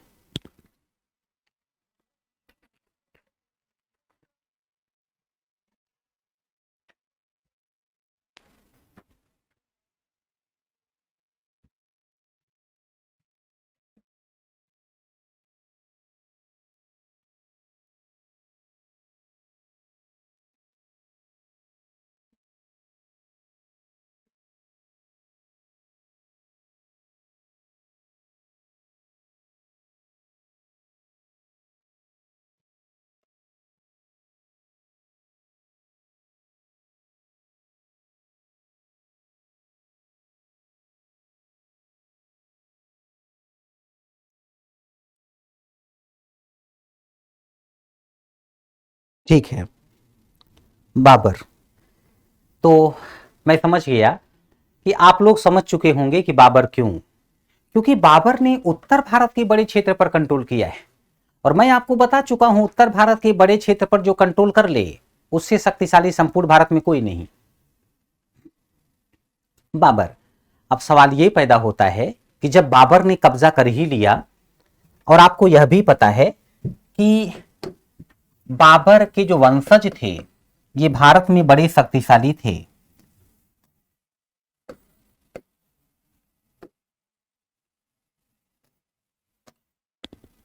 सबसे पहले बाबर, समय है 1526 ईस्वी से लेकर के 1530 ईस्वी। बाबर की मृत्यु के पश्चात उसका बेटा किंग बना हुमायूं। समय है 1530 ईस्वी से लेकर के 1556 ईस्वी। बड़ा शक्तिशाली था। हुमायूं के पश्चात इसका बेटा किंग बना अकबर। समय है 1556 ईस्वी से लेकर के 1605 ईस्वी तक। हुमायूं तो उत्तर भारत तक ही सीमित था, अकबर ने दक्षिण भारत के क्षेत्रों पर कब्जा करना शुरू कर दिया, शक्ति बढ़ गई। अकबर का बेटा किंग बना जहांगीर। जहांगीर बहुत प्रतिभाशाली तो नहीं था। 1605 ईस्वी से 1627 ईस्वी, कुछ नोट करने की आवश्यकता नहीं है, बस मैं कुछ बातें जो बता रहा हूं उसको समझने का प्रयास करिए। अभी मैं क्या कहने चल रहा हूं कि जब बाबर और उसके वंशज बड़े शक्तिशाली थे, फिर भविष्य में यूरोप के लोगों ने भारत पर कब्जा किया कैसे, इसी का उत्तर देने चल रहा हूं। देखिए, जहांगीर ने अकबर के पास जितना क्षेत्र था उतने पर कंट्रोल बना करके रखा। फिर अगला किंग है शाहजहां। साम्राज्य का विस्तार किया, अब मुगलों का साम्राज्य और विशाल हो गया। शाहजहां अत्यधिक शक्तिशाली था। शाहजहां की मृत्यु के पश्चात किंग बना औरंगजेब। सबसे विशाल साम्राज्य खड़ा किया। मुगलों में सबसे विशाल साम्राज्य इसी के पास था। 1658 ईस्वी से 1707 ईस्वी। 1707 ईस्वी। एक से बढ़कर एक शक्तिशाली शासक थे ये, जितने के नाम मैंने आपके सामने रखे। समस्या कैसे हुई? क्योंकि अगर यूरोप के लोग भारत पर कब्जा कर रहे हैं मतलब मुगल कमजोर हुए होंगे। तो चलिए बता देता हूं ऐसा हुआ था। कैसे हुआ था यह भी समझ लीजिए। भारत के बड़े क्षेत्र पर कब्जा करने वाली ब्रिटिश ईस्ट इंडिया कंपनी या ब्रिटिश भारत में कब आए थे? ब्रिटिश भारत में आए 1608 ईस्वी में, और यह समय था जहांगीर का। मैं आपको बता दूं, जहांगीर ऐसा व्यक्ति जब शासक नहीं बना था तो अनारकली से डांस करना चाहता था, सॉरी अनारकली के साथ डांस क्या, अनारकली से विवाह करना चाहता था। डांसर थी, अकबर को आपत्ति थी, पिताजी को आपत्ति थी, विवाह नहीं हो पाया। अजीबोगरीब डिमांड भी इसकी होती थी। शासक बनने के पश्चात एक शादीशुदा महिला थी, इसकी माता की सेविका थी, उनके साथ बोला विवाह करना है। साथियों ने कहा जहां देखो वहीं खड़े हो जाओगे, इनसे विवाह करना उनसे विवाह करना, थोड़ा लेवल देख लिया करो, दासी हैं। इसने कहा फर्क नहीं पड़ता। लोगों ने कहा शादीशुदा है, इसने कहा फर्क नहीं पड़ता, पति को मरवाओ लेके आओ, शादी तो मैं ही करूंगा। नूरजहां से विवाह किया। आज भी एक मकबरा है, कब्र है, उस पर लिखा हुआ है, या खुदा यदि मरते समय भी मैं अनारकली का चेहरा देख लूं तो कयामत के दिन भी आपको धन्यवाद दूंगा। आपको क्या लगता है इतनी महान लाइनें लिखवाने वाला कौन रहा होगा? जहांगीर। जरा सा विचार करके देखो, यूरोप के लोग जिस समय पर नया नया ज्ञान प्राप्त कर रहे हैं, उनकी आय में वृद्धि हो रही है, व्यापार से आय में वृद्धि हुई तो नए नए आविष्कार करेंगे, नए नए हथियारों का प्रयोग करेंगे, तकनीकी के क्षेत्र में प्रगति होगी, वो नई बंदूकों का प्रयोग करेंगे, बढ़िया गोलियां इस्तेमाल करेंगे। उस समय अकबर का पुत्र जहांगीर, इसका इमोशन कहां है? आविष्कार पर है, तकनीकी के क्षेत्र में प्रगति पर है, और बाप नंबरी बेटा 10 नंबरी। जहांगीर का पुत्र हुआ शाहजहां। शाहजहां की स्थिति देखो, 1612 में विवाह हुआ मुमताज महल से, 1614 में पहला रिजल्ट, जहां नारा नाम की बेटी हुई, फिर 15 में दारा नाम का बेटा, 16 में शुजा, 17 में रोशन आरा, 18 में औरंगजेब, 1920, ऐसा तब तक चलता रहा जब तक 1631 में 14वें बच्चे को जन्म देते हुए मुमताज महल मर नहीं गई। आप इसकी व्यस्तता को समझ पा रहे हैं? और आगे इसने कई वर्ष ताजमहल बनाने में लगवाए। विचार करके देखिए, जिस समय भारत में बेहतरीन बंदूकें बनवानी चाहिए थीं, अनारकली का डांस देख रहे थे। जिस समय भारत में बेहतर जो है बंदूकें, गोलियां बनानी चाहिए, शाहजहां महोदय की व्यस्तता आप देखिए। और औरंगजेब को देखिए, जो समय था यूरोप में छोटे छोटे देश के लोग संगठित हो रहे होंगे, उनको एकता की शक्ति का ज्ञान था, वो संगठित होकर के विश्व के बड़े क्षेत्र पर कब्जा करेंगे। औरंगजेब भारत में दारुल हर्ब को दारुल इस्लाम में बदलना चाहता था, काफिरों के देश को इस्लाम का देश बनाना चाहता था। इसकी धार्मिक कट्टरता की नीति, मंदिर तोड़ो, भारत में जो है गैर मुस्लिम त्योहार ही नहीं मनाया जाएगा, तमाम प्रकार के कार्य करके इसने क्या किया? भारत में जो लोग इनके सहयोगी थे, याद रखिएगा, भारत में भारतीयों के सहयोग से मुगलों ने विशाल साम्राज्य खड़ा किया था। अकबर के मुख्य सेनापति थे मान सिंह राजपूत। आज भारत में बहुत से लोग मुगलों के विरोध में आ गए। औरंगजेब के काल में जाट विद्रोह, इसी ने सिखों के 9वें गुरु की हत्या करवाई थी, गुरु तेग बहादुर, सिखों का विद्रोह। और इसी के काल में सबसे बड़ा विद्रोह, मराठों का विद्रोह। शिवाजी निकल पड़े, मैं हिंदू राष्ट्र की स्थापना करूंगा। इसे लगा शिवाजी छोटे से राज्य के, छोटे कद के व्यक्ति क्या कर लेंगे, मेरा विशाल साम्राज्य का स्वामी हूं। मैं कई बार सोचता हूं काश यह व्यक्ति साउथ इंडिया की मूवी देख रहा होता, ऐसे तब बनती ही नहीं थी, वरना इसे पता होता कि साउथ का व्यक्ति नाटा हो या दुबला हो, ताकत में कोई कमी नहीं होती, एक पंच मारे सामने 10 उड़ेंगे। बहुत बड़ी गलती कर गया। भारत में इसके कार्यों से लोग और बट गए, विद्रोह पर विद्रोह होने लग गया विशाल साम्राज्य में। और किसी भी साम्राज्य में अगर अशांति हो, अव्यवस्था हो, वह साम्राज्य अस्थायित्व को प्राप्त नहीं होता, पीछे जाता है, आगे नहीं जाता, साम्राज्य टूट करके बिखर जाता है। और शीघ्र ही औरंगजेब की मृत्यु के पश्चात कुछ शासक बने, बिल्कुल नाकारा, कोई क्षमता आपको दिखाई नहीं पड़ेगी।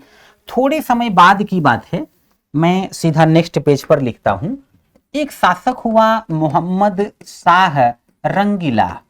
ये महानुभाव बीबियों के बीच में, महिलाओं के बीच में पूरा समय व्यतीत करते थे, शराब का सेवन जमकर करते, और अगर समय बच गया तो खूबसूरत हिजड़ों की टीम बनाकर उनसे मनोरंजन करते थे। तो नाम था रंगीला। वैसे मोहम्मद शाह नाम था, पूरा नाम है मोहम्मद शाह रंगीला।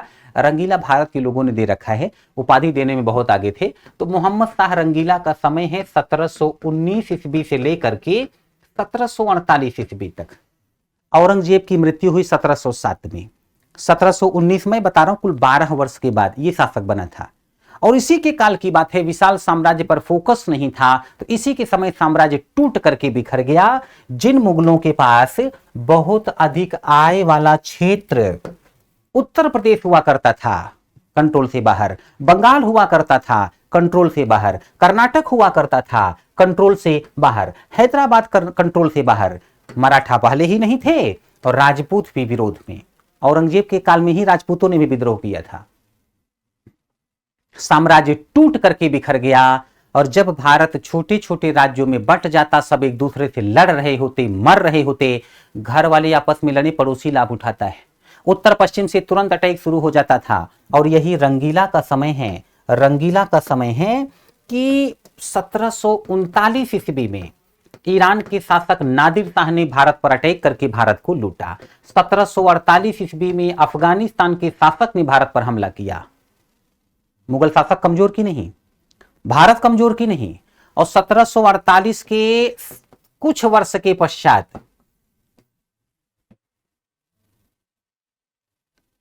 1757, मात्र 9 वर्ष के पश्चात एक युद्ध हुआ है, प्लासी का युद्ध। बंगाल में अंग्रेजों ने बंगाल पर प्रभाव स्थापित किया। 1757 के 7 वर्ष के पश्चात बैटल ऑफ बक्सर, बक्सर का युद्ध हुआ। अंग्रेजों ने उत्तर भारत के बड़े क्षेत्र पर कब्जा कर लिया। और मैंने आपको पहले ही बता दिया कि उत्तर भारत के इस क्षेत्र पर जो कंट्रोल कर ले, आज नहीं तो कल संपूर्ण भारत उसका। अंग्रेजों के साथ यही होने वाला है कि नहीं? विचार करके देखिए, अंग्रेजों ने भारत में दिमाग के बल पर कब्जा किया कि ताकत के बल पर? लगभग 150 वर्ष से भारत में व्यापारिक कंपनी बनकर रह रहे थे और जैसे ही मुगल शासक कमजोर हुए, व्यापारिक कंपनी से राजनीतिक शक्ति बन गए। दिमाग लगाया और आगे चलकर भारत भी स्वतंत्र हुआ है ना, तो दिमाग के बल पर। हथियार तो हमारे पास था नहीं, सेना थी नहीं, भारत के लोग तो एकदम शुद्ध रूप से बेहतर तरीके से दिमाग का प्रयोग करके सफल हुए हैं। और वैसे भी भारत में ऐसे लोगों की कमी नहीं रही है जो दिमाग के बल पर बड़ा बड़ा कार्य करते रहे हैं। वासुदेव श्री कृष्ण ने महाभारत के युद्ध में हथियार नहीं उठाया, लेकिन क्या किया? छोटी सेना को बड़ी सेना पर भारी बना दिया। चाणक्य कौन सा योद्धा थे? दिमाग के बल पर ना सिर्फ उस वंश को पराजित किया जिससे टकराने का साहस सिकंदर की सेना नहीं जुटा पाई थी, बल्कि चंद्रगुप्त मौर्य को पूरे भारत का शासक बना दिया, नेशनल लेवल का किंग। ये दिमाग लगाने वालों का देश था और आगे चलकर यही हुआ। ज्यादा लोगों की बात नहीं करूंगा, सिर्फ एक नेता की बात कर रहा हूं जो दिमाग लगाकर अंग्रेजों के विरुद्ध सबसे अधिक सफल हुए हैं। जरा सा देखिए कैसे कॉमन सेंस का यूज करते समय, कॉन्सेप्ट क्लियर करते हुए आप बहुत सी बातों को समझ जाते हैं। महात्मा गांधी, थोड़ी देर पहले मैंने कहा था ना कि साउथ अफ्रीका से भारत आए 9 जनवरी 1915 ईस्वी, समय था वर्ल्ड वार का। 1914 ईस्वी से लेकर के 1918 ईस्वी फर्स्ट वर्ल्ड वार हुआ। महात्मा गांधी भारत आए 1915 ईस्वी में और भारत में आते ही शुरू हो गए थे अहिंसा अहिंसा अहिंसा। देखो बच्चों, बहुत सी मूवी आपने देखी होगी कि हीरो विलेन की गैंग में जाकर शामिल हो जाता है, फिर विलेन का विश्वास जीतता है, फिर विलेन के लोगों को ही पीटता है। खिलाड़ियों का खिलाड़ी, मैडम माया, अक्षय कुमार, कुछ इसी प्रकार की और भी मूवी हैं। महात्मा गांधी अंग्रेजों का भरोसा जीता, केसरी हिंद की उपाधि प्राप्त की। अंग्रेजों के लिए भारतीयों को सेना में भर्ती करवाते थे, ये सेना में भर्ती कराने वाला सार्जेंट कहलाए, कुछ लोग दलाल तक कहते हैं। लेकिन शीघ्र ही भारत में बड़ी संख्या में लोगों से जुड़ गए, लोगों को अपना समर्थक बना लिया। कुछ इसी प्रकार का टैलेंट ही दिखाया इन्होंने। ऐसा लुक बना करके लोगों के बीच में जाने वाले ये पहले नेता थे कि लोग इनको देखते थे तो लगता था, जैसे भारत में क्या है कि अगर कोई दुखी व्यक्ति अपने से अधिक दुखी व्यक्ति को देख ले, उसको थोड़ा सुकून मिलता है कि दुनिया में कितना गम है, अपना वाला फिर भी कम है। ये पहले ऐसे नेता हैं जो कोट पैंट में नहीं, सामान्य वस्त्र में, जैसा भारतीय किसान पहनता था वैसे वस्त्रों में लोगों के बीच में गए। लोगों को लगता था इतने बड़े वकील, ब्रिटेन से LLB पढ़े हुए, इतने पॉपुलर नेता, अंग्रेजों ने केसरी हिंद का टाइटल दिया है और इस प्रकार से सामान्य व्यक्ति की तरह रहते हैं और दिखने से भी ऐसा लगते थे जैसे बड़े दुखी व्यक्ति, बड़े परेशान व्यक्ति हों। बड़ी आसानी से भारत के दुखी लोग जो अंग्रेजों से दुखी थे, उनका दुख बढ़ा हुआ था अंग्रेजों के कारण, इसलिए दुखी थे, परेशान थे, वो महात्मा गांधी के साथ जुड़ गए। और याद रखना, ये महात्मा का लक्षण तो रखते थे लेकिन नेता थे। और नेता कौन होता है? एक व्यक्ति अकेला जा रहा है, सामने किसी ने टक्कर मार के गिरा दिया, व्यक्ति उठा, थोड़ा सा पोज में आ गया, क्यों टक्कर मारी, सामने वाले के साथ 3-4 और लोग आ गए, हमारी टक्कर, क्या करोगे? जिसको नेतागिरी नहीं आती होगी वही लड़ेगा और पिट जाएगा, पर जिसको नेतागिरी आती होगी ना, तुरंत अपना लुक सही करेगा, कहेगा भाई साहब गलती हो गई, आप तो बड़े भाई लगते हो मुझे, मैंने जल्दबाजी में इस प्रकार से बोल दिया, बड़े भाई माफ करिए, आपसे टकराऊंगा मैं, इतना साहस मुझ में। किसी भी प्रकार से मुस्कुरा करके मामला जो है अपने पक्ष में करेगा और मुस्कुरा करके बगल से निकल जाएगा और यह सोच कर निकलेगा कि बेटा ऐसी जगह मारूंगा पानी नसीब नहीं होगा। ये नेता होते। अब मोहनदास करमचंद गांधी भी नेता थे, भारत में लोगों का भरोसा जीता, लोगों के साथ जुड़ गए और थोड़े ही समय में अंग्रेजों के विरुद्ध बड़े सशक्त नेता बनकर उभरे हैं। 1917 ईस्वी में बिहार में चंपारण के लोगों के साथ चंपारण सत्याग्रह कर रहे थे। 1918 ईस्वी में अहमदाबाद के लोगों के साथ अहमदाबाद में एक सत्याग्रह कर रहे थे। 1918 ईस्वी में गुजरात में ही खेड़ा के लोगों के साथ खेड़ा सत्याग्रह कर रहे थे। महात्मा गांधी जानते थे ये फर्स्ट वर्ल्ड वार का दौर है, कोई वर्ल्ड वार नहीं था। 1857 में भारतीयों ने अंग्रेजों के दांत खट्टे कर दिए थे, भारत से भागने तक की नौबत थी। आज वर्ल्ड वार के समय 1857 दोहरा दिया जाता, अंग्रेज यहां से जा चुके होते। महात्मा गांधी जानते थे अंग्रेजों पर दबाव है विश्व युद्ध का, दिमाग लगाया, सफल हुए। लेकिन जैसे ही वर्ल्ड वार समाप्त हुआ, अब बारी अंग्रेजों की थी। दहशत के बल पर भारत में शासन था, दहशत ही गायब हो जाती, महात्मा गांधी का कद बढ़ता, भारतीयों की एकजुटता बढ़ती, नेता के पीछे इकट्ठा होने लगते, तो अंग्रेज कैसे टिक पाते यहां पर। 1919 ईस्वी में भारत में आया है रौलट एक्ट, और बिना अपील, बिना दलील, बिना गवाह का कानून, किसी भी नेता को शक के आधार पर उठा लिया जाता था कि अंग्रेजों के विरुद्ध बोलेगा। 1919 में जलियांवाला बाग हत्याकांड, भीड़ पर बिना वार्निंग की गोली चला दी गई। दहशत फैलाने का प्रयास था अंग्रेजों द्वारा कि भारत के लोग डर जाएं। वही गब्बर सिंह वाली हालत थी। ऐसे ही नहीं, गब्बर कहता था कि जब कोस कोस दूर तक बच्चा रोता है तो मां कहती है बेटा मत रो, गब्बर आ जाएगा। उसके काम ही ऐसे थे। ठाकुर पकड़ के ले गए कि हाथ नहीं, फांसी का फंदा है, तो जेल से छूटा तो ठाकुर से निपट लेता, जाकर के पूरे परिवार को शूट कर दिया। एक बहू थी, मंदिर गई थी, वही बच गई थी। कहने का आशय यह है कि अब आप विचार करके देखो, जब आप इन बातों से परिचित हो, अब आपसे यह कहा जाए कि बताइए महात्मा गांधी भारत कब आए, तो आप समझ जाओगे वर्ल्ड वार शुरू होने के बाद। 1914 सबको पता होता है फर्स्ट वर्ल्ड वार, तो 1915। चंपारण सत्याग्रह कब, आपको पता होता है। रौलट एक्ट कब, वर्ल्ड वार समाप्त होते ही, तो आपको पता होगा 1919। आपको तथ्य याद करने में आसानी होती है। रही बात महात्मा गांधी की, तो मैंने कहा नेता वह होता है जो सही समय आने पर या ऐसे समय पर बोलेगा या कार्य करेगा कि सामने वाले को पानी तक नसीब नहीं होने देगा। एक लंबे समय के बाद, बल्कि बहुत लंबा समय नहीं, थोड़े समय के बाद 1939 ईस्वी से 1945 ईस्वी तक सेकेंड वर्ल्ड वार चला था। और इसी मध्य जब अंग्रेज विश्व में जापानियों से पराजित हो रहे थे, जर्मनी से पराजित हो रहे थे, इनकी हालत खराब थी। जो मोहनदास करमचंद गांधी शुरू से अहिंसा अहिंसा करते थे, 1942 में भारत छोड़ो आंदोलन शुरू किया और नारा दिया डू और डाई, करो या मरो। अगस्त के महीने में आंदोलन शुरू हुआ, अगस्त क्रांति कहलाती है। भयंकर हिंसा हुई। अंग्रेजों ने महात्मा गांधी से कहा सर आप तो अहिंसा के पुजारी हो, आंदोलन रोक दो। महात्मा गांधी ने कहा नहीं रोकूंगा। ब्रिटेन का प्रधानमंत्री चर्चिल बोला था बच्चों कि हम दुनिया से जीत गए, कमबख्त बुढ़े से हार जाएं। यह स्थिति थी। मैं नहीं कह रहा कि अकेले महात्मा गांधी का योगदान है भारत को स्वतंत्र कराने में, लोगों को एकजुट कराने में। किसी का योगदान कम नहीं है। भगत सिंह, चंद्रशेखर आजाद, राम प्रसाद बिस्मिल, लाला लाजपत राय, किसी का योगदान कम नहीं है। पर महात्मा गांधी के बारे में मैंने ये कहा कि दिमाग लगा करके अंग्रेजों के विरुद्ध सबसे ज्यादा सफल होने वाले नेता थे ये। और थोड़े समय के बाद आप देखिए 1947 में भारत स्वतंत्र हो गया। तो जब आप इस प्रकार से कॉमन सेंस का यूज करते हुए बातों को समझते हैं तो बहुत सी बातें आप बड़ी आसानी से समझते हुए चले जाते। अच्छा, एक बच्चे ने लिखा था पुर्तगाली।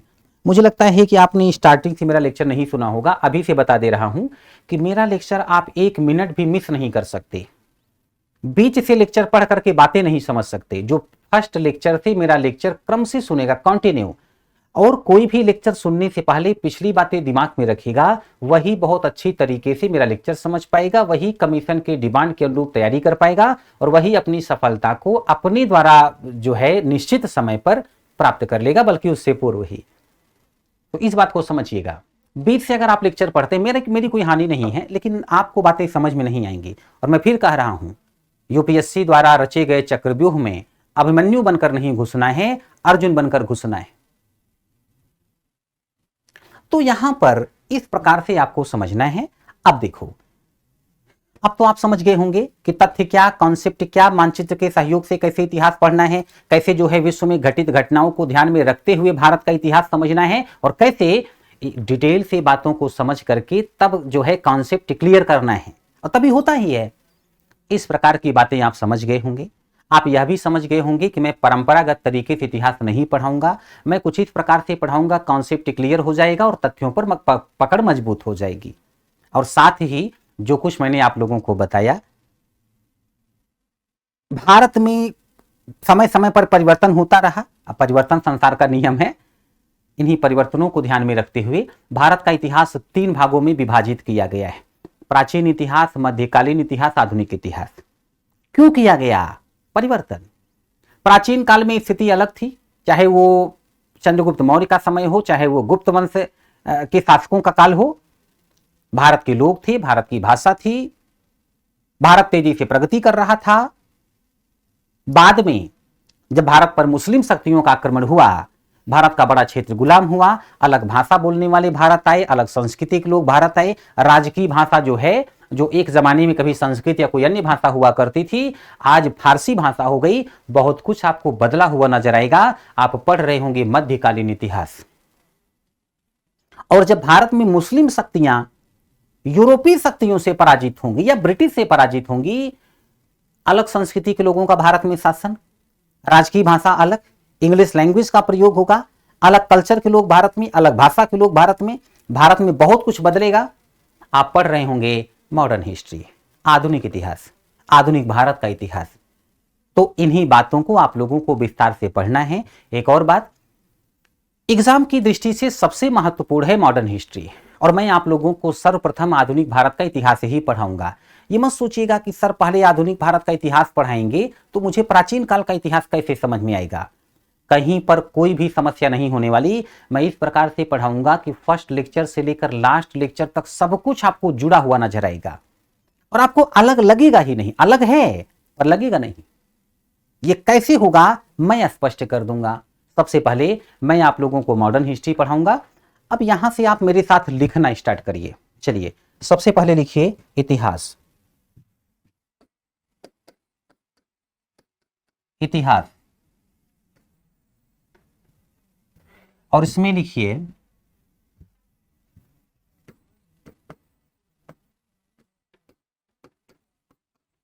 प्राचीन इतिहास।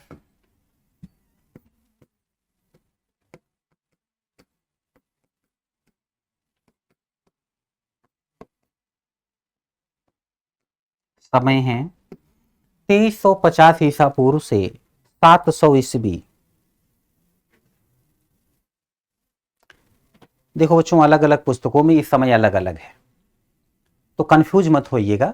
जो सबसे बेहतर मुझे लगता है मैं उसे नोट करा रहा हूं। आपको कोई समस्या नहीं आएगी। आपसे ऐसा नहीं पूछा जाएगा प्राचीन काल का इतिहास जो है किस समय से किस समय तक, ऐसा प्रश्न नहीं आता। जहां विवाद हो, कमीशन ऐसे प्रश्न करता भी नहीं। प्राचीन काल जो है वो बहुत पहले से शुरू हो जाता है, लाखों वर्ष पहले से, जब मानव पत्थर का प्रयोग करता था। पाषाण काल, स्टोन एज कहा जाता है।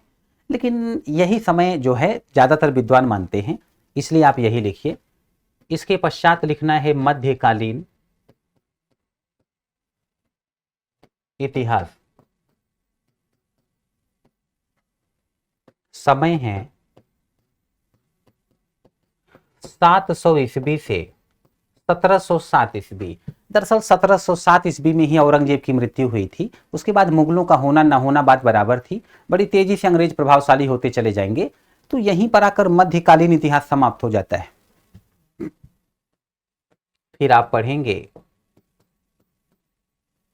आधुनिक इतिहास। आधुनिक इतिहास समय है 1707 ईस्वी से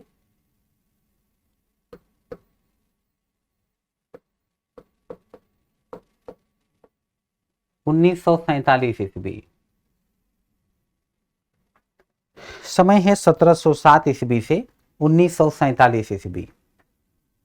अब किसी किसी पुस्तक में 1964 तक मिल जाता है, मैं यहां पर लिख रहा हूं 1947, 1947 ईस्वी।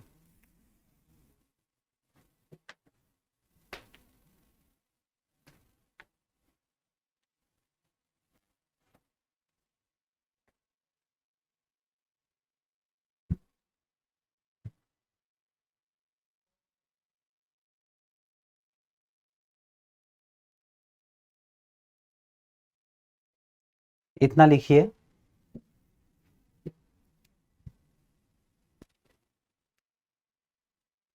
इसको नोट करिए। मुझे लगता है कि आपने नोट कर लिया होगा।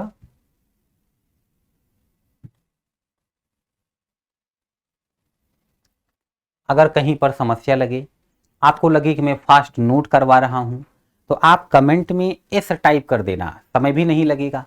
मैं समझ जाऊंगा कि आप लिख रहे हैं कि सर स्लो, तो मैं आराम से लिखवाऊंगा। देखिए, कमीशन की डिमांड के अनुरूप तो आपको तैयारी करवाऊंगा ही मैं, लेकिन आप लोगों को भी समझते हुए, आप लोगों की समस्याओं को ध्यान में रखते हुए, आपकी सुविधा को ध्यान में रखते हुए भी मैं पढ़ाऊंगा। पर हाँ, ऐसा भी नहीं करना है कि आप अपनी सुविधा को इतना ध्यान दें कि कमीशन की डिमांड के अनुरूप पढ़ा ही ना जा सके, या पूरी क्षमता के साथ आप तैयारी ही ना करें, ऐसा नहीं करना है। तो थोड़ा सा गंभीर रहना है, क्योंकि बड़ी संख्या में लोग तैयारी करते रहते हैं और आप कहते हैं मैं कम्पिटिटर हूं। इसका मतलब समझते हैं आप? आप प्रतिस्पर्धी हैं। बड़ी संख्या में लोगों को पीछे छोड़ना है, और आराम से चलते हुए उनको तो पीछे नहीं छोड़ा जा सकता ना, जो आपसे तेज स्पीड से आपसे लंबे समय तक चल रहे हैं। आपको परिश्रम करना होगा, परिश्रम से ही लोग पीछे छूटेंगे, और लोगों को पीछे छोड़ना है, खुद को आगे ले जाना है, और यह सिद्ध करना है कि देखो मैं सक्षम हूं भारत का महत्वपूर्ण पद प्राप्त करने के लिए। ये आपको शो करना होगा। तो इसलिए थोड़ा सा गंभीर रहिएगा। पाठ्यक्रम पढ़ते समय कोई समस्या नहीं आएगी। हाँ, मैं लिखवाते समय अगर आपको लगे सबकी अपनी अपनी स्पीड होती है, वैसे मैं बैलेंस बनाकर चलता हूं, फिर भी कहीं कोई समस्या आती है तो मैं आपको यह भरोसा दिलाना चाहता हूं कि आपकी समस्याओं को नजरअंदाज नहीं किया जाएगा। तो मुझे बताइएगा, अब लिखिए आधुनिक भारत का इतिहास। हेडिंग डालिए आधुनिक भारत का इतिहास। मैं आप लोगों के कमेंट्स देखता रहता हूं, लाइव चैट मेरे सामने होता है, पर हाँ, क्लास के दौरान किसी ने कमेंट भी किया तो मैं उसे पढ़ता नहीं। देखता इसलिए रहता हूं, कोई टेक्निकल इशू हुआ, कोई समस्या हुई तो कोई कमेंट तो नहीं कर रहा। आप लोगों के डाउट्स लेक्चर के लास्ट में 5 से 10 मिनट में लिए जाएंगे।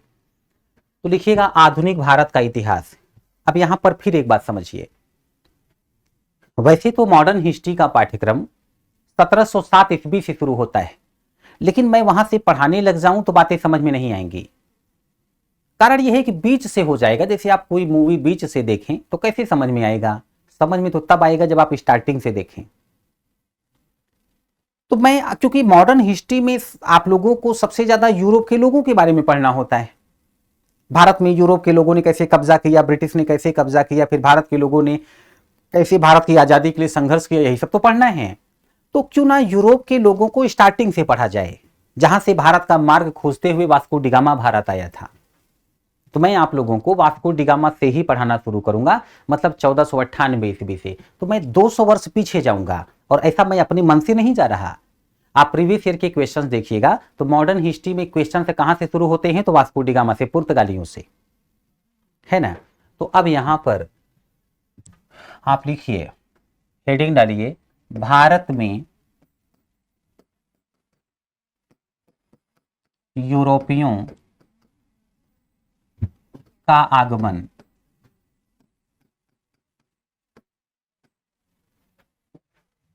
लिखिएगा भारत में यूरोपियों का आगमन। अब सबसे पहले आप एक ही स्थान पर लिखिए कुछ कंपनियों के नाम, उनकी स्थापना यूरोप में कब हुई और भारत में कब हुई। फिर इन्हीं कंपनियों को मैं विस्तार से आपको समझाऊंगा। तो एक स्थान पर लिखिए कंपनी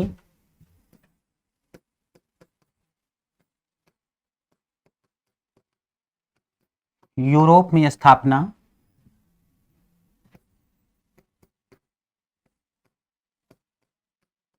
फिर भारत में स्थापना।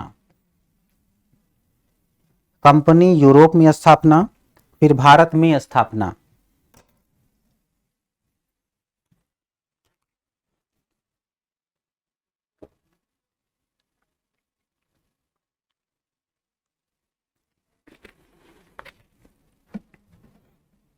अब जो है लिखिएगा सबसे पहले पुर्तगाली,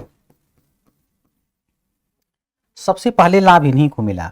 ये ऐसे है जैसे आप जो है किसी बस या ट्रेन में बैठे हैं और कोई समस्या हो जाए, आप गेट के पास बैठे हैं तो सबसे पहले आप ही निकल करके भागने में सफल होंगे या बचने में सफल होंगे, आपको लाभ मिल जाएगा। अब देखिए क्योंकि इधर से मार्ग तलाश होना है और सबसे इधर लेफ्ट में सबसे नीचे पुर्तगाल ही है, तो इसी को लाभ प्राप्त हो गया। बगल में स्पेन है, स्पेन भी लाभ उठा बैठा। तो लिखिएगा पुर्तगाली ईस्ट इंडिया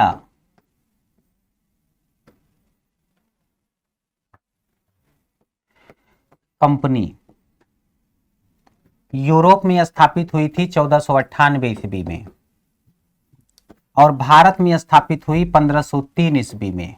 ये क्या है, जैसे आज आप भारत में एक कंपनी स्थापित करें तो 2023 में आपने कंपनी स्थापित की, 2 वर्ष के बाद अमेरिका में एक ब्रांच स्थापित कर दें तो क्या कहा जाएगा, अमेरिका में आपने कंपनी कब स्थापित की, 2025 ईस्वी में। ऐसा ही मामला है। पुर्तगाली ईस्ट इंडिया कंपनी यूरोप में स्थापित हुई 1498 ईस्वी में, भारत में 1503 ईस्वी में। अच्छा, कंपनी का क्या मामला है तो यह भी समझ लीजिए। पहले भी व्यापारी आते थे पर कंपनी नहीं, मुट्ठी भर व्यापारी चल पड़े, भारत आए, वस्तुएं खरीदी, यूरोप में ले जाकर बेच दिया। पर क्या है कि अभी यूरोप में तेजी से जनसंख्या बढ़ी थी, वस्तुओं की डिमांड बढ़ी थी। अब मुट्ठी भर व्यापारी वस्तुओं की डिमांड पूरी नहीं कर सकते थे, तो अभी क्या हुआ, कुछ पूंजीपतियों ने अच्छी पूंजी लगाकर, ये मान के चलो शासक है, पैसे कोई कमी तो है नहीं, कंपनी स्थापित कर ली। अब हजारों कर्मचारी वस्तुएं खरीदेंगे, बेचेंगे, लाभ प्राप्त होगा। कुछ पैसे वाले मिलकर पैसा लगाएं, अकेला कोई व्यक्ति नहीं खोल सकता, अगर कंपनी बहुत अधिक पैसा नहीं है किसी के पास, कई लोग मिलकर के पैसा लगाएं, कंपनी स्थापित कर लें। जैसे आज की डेट में शेयर होल्डर होते हैं, पार्टनर होते हैं। इस प्रकार से अब हजारों लोगों के कार्य करने की जो जगह होगी जहां वो कार्य करेंगे कंपनी, और बड़े स्तर पर व्यापार होगा। तो मैं आपको बता दूं, भारत आने वाली पहली कंपनी ही है पुर्तगाली ईस्ट इंडिया कंपनी। एक और बात यहां पर समझिए, मैं पढ़ा रहा हूं आधुनिक भारत का इतिहास, थोड़ा देखिए कैसे कॉमन सेंस का यूज करके आप मैक्सिमम क्वेश्चंस का आंसर दे पाते। मैं पढ़ा रहा हूं आधुनिक भारत का इतिहास, मॉडर्न हिस्ट्री, लेकिन वर्ष क्या है, 1498 ईस्वी। ये वर्ष कब का है, मध्यकाल का।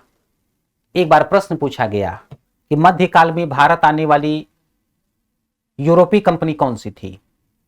अब अगर आप पहले से तैयार नहीं हैं तो एग्जाम हॉल में सोचने लग जाएंगे, और कमीशन क्या चाहता है, आप सोचें, आपका समय व्यर्थ जाए, जिससे आप मैक्सिमम क्वेश्चंस का आंसर ना दे पाए।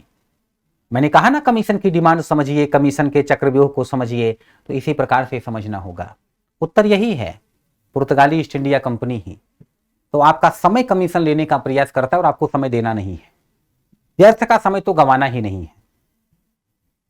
अब लिखिएगा नेक्स्ट लाइन में, डच कहते थे, जैसे आज ऑस्ट्रेलिया के लोगों को आप कंगारू कह दो, या चीन के लोगों को आप कह दो ड्रैगन, ऐसे ही हॉलैंड के निवासियों को डच कहते थे। Dutch east India company Europe में स्थापित हुई थी 1602 ईस्वी में, भारत में स्थापित हुई थी 1605 ईस्वी में, 1605 एडी। नेक्स्ट है British east India company Europe में स्थापित हुई 1600 ईस्वी में। भारत में स्थापित हुई 1608 ईस्वी में। भारत में स्थापित हुई 1608 ईस्वी में, 1608 एडी। इसके पश्चात लिखना है ब्रिटिश ईस्ट इंडिया कंपनी के पश्चात लिखना है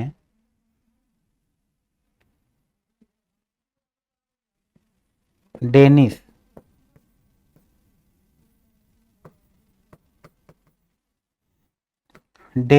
ईस्ट इंडिया कंपनी, डेनमार्क से थी। यूरोप में स्थापित हुई थी 1616 ईस्वी में। भारत में स्थापित हुई थी 1620 ईस्वी में।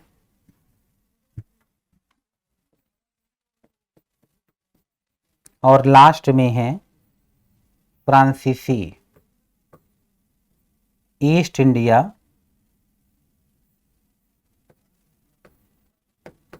कंपनी,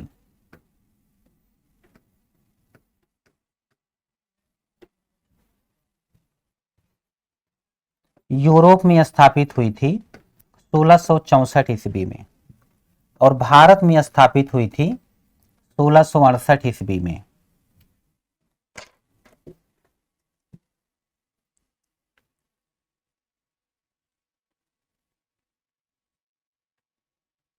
भारत में स्थापित हुई थी 1668 ईस्वी में। तो इतना लिखिए।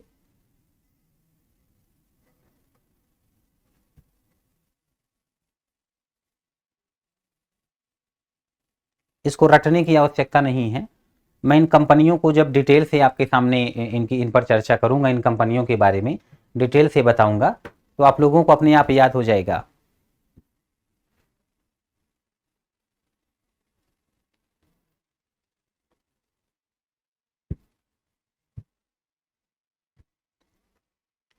यदि लिख लिया हो तो कमेंट में ओके लिखिए।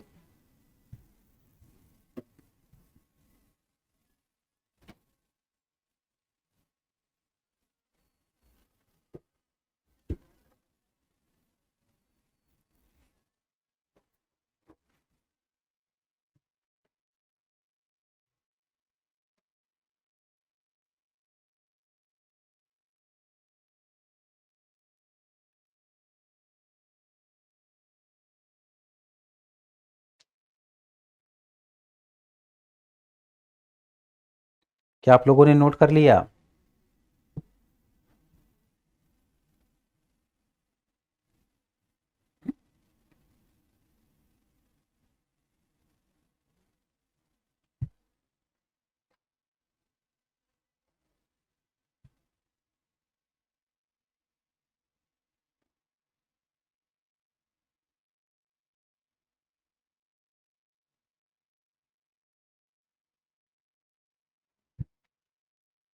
गुड। अब लिखिए डेनिश डेनमार्क से थे, डेनमार्क देश यूरोप में। अब नेक्स्ट लाइन में लिखिए, अब फर्स्ट कंपनी से लिखना शुरू करिए। हेडिंग डालिए पुर्तगाली, पुर्तगाली ईस्ट इंडिया कंपनी।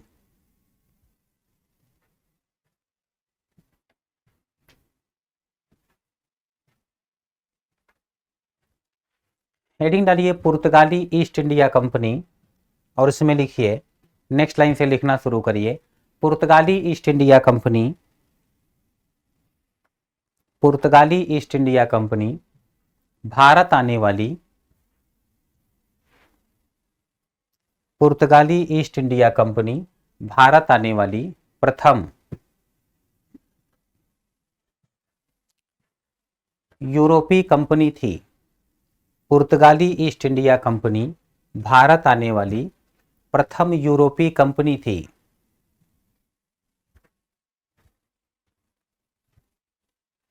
प्रथम यूरोपीय कंपनी थी। नेक्स्ट लाइन में लिखिए, बल्कि हेडिंग डालिए, तो प्रथम यूरोपीय कंपनी थी, हेडिंग डालिए, भारत आने का उद्देश्य, भारत आने का उद्देश्य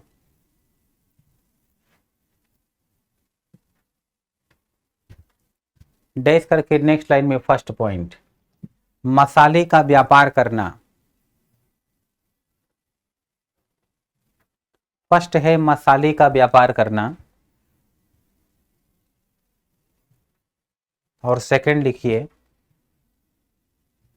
ईसाई धर्म का,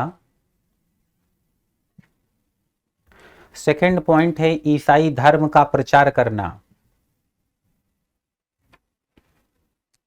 सेकंड है ईसाई धर्म का प्रचार करना।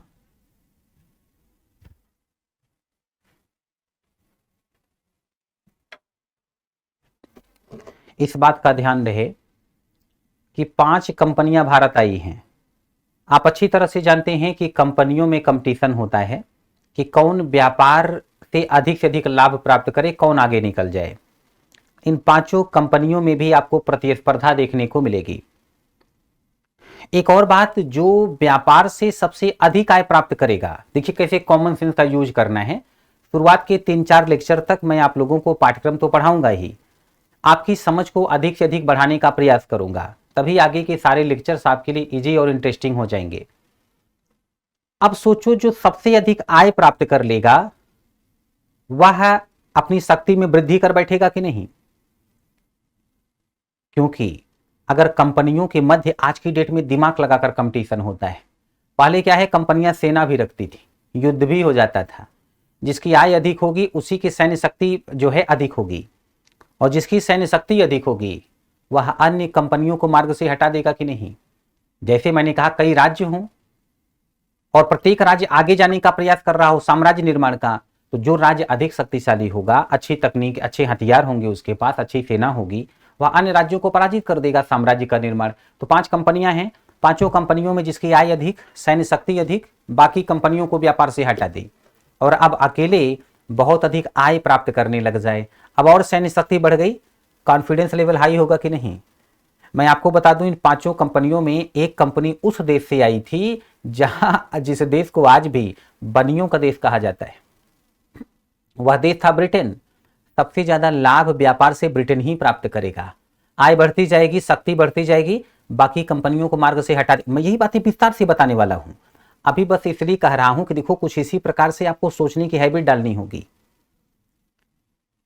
और एक बार ब्रिटिश कंपनी अन्य यूरोपीय कंपनियों को मार्ग से हटा बैठी, और आय बढ़ी और सैन्य शक्ति बढ़ी, और ऐसी स्थिति में पता चले कि मुगल साम्राज्य का विघटन हो रहा है, उत्तर पश्चिम से भारत आकर के लूटने वाले लूट रहे हैं। नादिर शाह करोड़ों की संपत्ति दिल्ली से लूट कर ले गया था, और उसमें कोहिनूर हीरा भी था जिसका नाम आपने सुना होगा, मयूर सिंहासन भी था, पीकॉक थ्रोन जिसमें कोहिनूर हीरा जड़ा हुआ था। मुगल शासक कंगाल हो गया, और ऐसी स्थिति का लाभ ब्रिटिश उठा लेंगे कि नहीं उठा लेंगे? बनियों का देश था, कीमती धातुएं देकर भारत से वस्तुएं प्राप्त करते थे, तो वैसे तो व्यापार से लाभ प्राप्त होता था, तभी तो थे भारत में, लेकिन हानि भी थी, कीमती धातुएं देनी पड़ती थी। अब भारत पर कब्जा कर लें तो कीमती धातु क्यों देनी पड़ेगी? बनियों का देश ब्रिटेन सबसे आगे जाएगा। तो याद रखना, ये जो लोग भारत में आ रहे हैं ये दिमाग लगाने वाले लोग हैं, और दिमाग लगाने वाले लोगों को दिमाग लगा करके ही समझा जा सकता है। मैं सबसे पहले मॉडर्न हिस्ट्री इसलिए भी पढ़ाता हूं कि आप लोगों की समझ अधिक से अधिक बढ़ जाए, ताकि जब मैं आप लोगों को मेडिवल हिस्ट्री पढ़ाऊं जहां बस तलवारें ही चमकती दिखाई पड़ेंगी चारों ओर, या मैं एंशिएंट हिस्ट्री पढ़ाऊं जहां तथ्यों की भरमार होगी, तो आपकी समझ इतनी बढ़ चुकी हो कि आप बातें बड़ी आसानी से समझते चले जाएं। तो ये समझिए। तो दूसरा पॉइंट था यहां पर कि मसालों का, भारत में मसालों का ये व्यापार करना। तो यहां तक जो है अभी मैं लिखवा रहा हूं, इसके आगे मैं बढ़ना नहीं चाहता। आज वैसे भी मैंने आप लोगों को बहुत कुछ बता दिया कि आप लोग इसे दिमाग में रखें, और स्किप भी हो जाएगा तो मैं बीच बीच में याद दिलाता रहूंगा। अभी मैं पाठ्यक्रम पर अभी आया हूं भारत, आधुनिक भारत का इतिहास, भारत में यूरोपियों का आगमन, कुछ कंपनियों के नाम लिखवाए। अभी मैं समझाना नहीं चाहता। पुर्तगाली ईस्ट इंडिया कंपनी के बारे में कल बहुत डिटेल से बताऊंगा, अब बहुत डिटेल से समझाऊंगा, फिर सब कुछ डिटेल से नोट करवाऊंगा, लास्ट में आपके डाउट्स लूंगा। बहुत ही आराम से सॉलिड जो है पकड़, मजबूत पकड़ पाठ्यक्रम पर बनाते हुए आप लोगों को आगे बढ़ना है। तो अभी मैं यहां पर रुक रहा हूं। अब आप लोगों से मैं कुछ डाउट्स लूंगा। कोई भी कन्फ्यूजन हो, कोई बात सामने रखनी हो, आज के लेक्चर में वैसे तो मैंने अभी आपको कुछ पाठ्यक्रम पढ़ाया नहीं है, तो इसीलिए मैं नहीं कहूंगा कि कहीं पर कोई बात नहीं समझ में आई हो तो वहां से प्रश्न करो, क्योंकि जो बातें अभी समझ में नहीं आई होंगी, आगे जब मैं पाठ्यक्रम पढ़ाऊंगा वो बातें याद दिलाऊंगा तो आप एकदम सब कुछ क्लियर होता चला जाएगा। तो वहां से तो कोई डाउट्स का मतलब नहीं बनता। और फिर भी कहीं पर कोई समस्या हो, कुछ पूछना चाहते हो तो बता दें। जो मैंने आज बताने का प्रयास किया, तथ्य छोड़ दीजिए आप, मानचित्र के सहयोग से कैसे इतिहास विषय पढ़ना आसान हो जाता है, कैसे जो है तथ्य और कॉन्सेप्ट पर आप मजबूत पकड़ बनाते हैं, कॉन्सेप्ट क्लियर करने से कैसे तथ्यों पर मजबूत पकड़ बनती है, क्या यह बातें आप लोग आसानी से समझ पाए? पहले मुझे ये बताइए,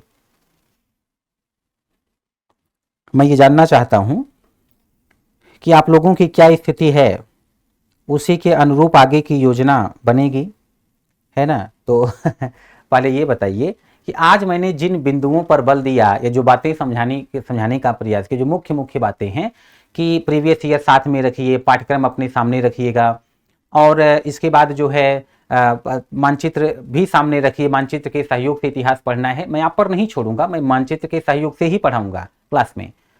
इसके अतिरिक्त जो है तथ्य को याद करने के लिए, तथ्यों को समझने के लिए कैसे कॉन्सेप्ट क्लियर करना आवश्यक होता है। अच्छा, पुस्तक में दृष्टि आईएएस का स्टडी मटेरियल ही पढ़िएगा, मैं यही कहूँगा, क्योंकि बहुत अधिक संख्या में पुस्तकें रखने से कोई मतलब नहीं है और आप भ्रमित होंगे, समस्या होगी। मेरा लेक्चर, मेरा नोट्स और दृष्टि आईएएस का जो स्टडी मटेरियल उपलब्ध है आपको मिलेगा, तो वहां से जो है बस उसी पर आप पूरा फोकस करें। बाकी प्रीवियस ईयर सॉल्व करेंगे तो आपको पता चल जाएगा आपकी क्या स्थिति है। फिर कोई समस्या होगी तो मेरे सामने रखिएगा।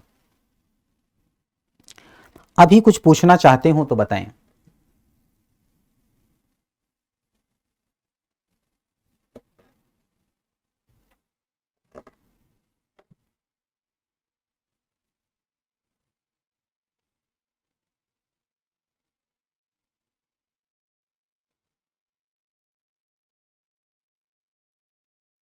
और हाँ, आज मैंने फिर भी काफी फास्ट बहुत कुछ बता दिया।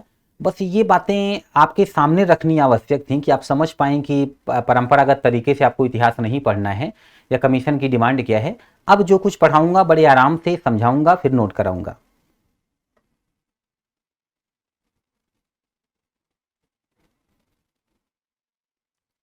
आप लोग कमेंट करने में वक्त ले रहे हैं या टेक्निकल इशू है, अब इसके बारे में समझ में नहीं आ रहा।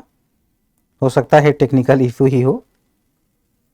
तो पहले तो मुझे ये बताएं कि आज मैंने जिन बातों पर बल दिया वो बातें आपको समझ में आई कि मैं क्या चाहता हूं या किस तरीके से आपको पढ़ना है। पढ़ाऊंगा नेक्स्ट लेक्चर से। आज के लेक्चर में आप ये समझिए कि आपने कुछ पढ़ा ही नहीं, थोड़ा बहुत सीखा बस।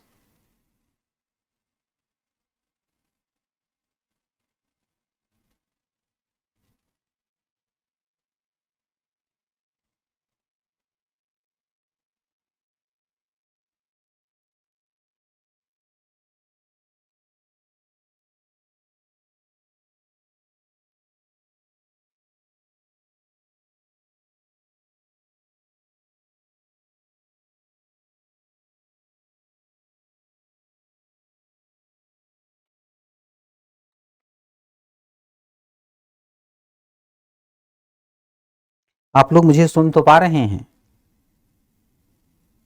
सुन पा रहे हो तो कमेंट में यस लिखें।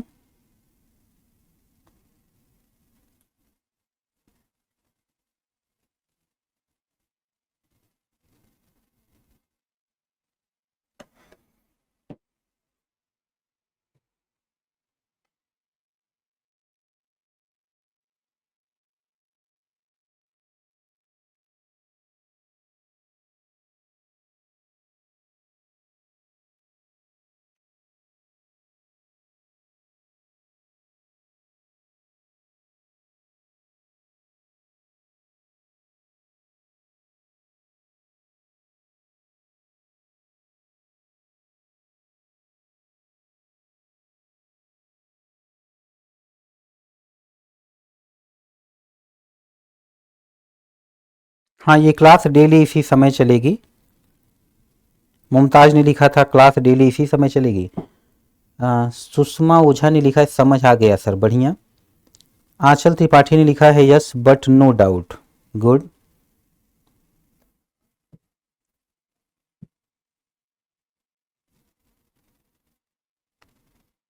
राहुल लिख रहे हैं मैं आपसे हिस्ट्री पढ़ चुका हूं।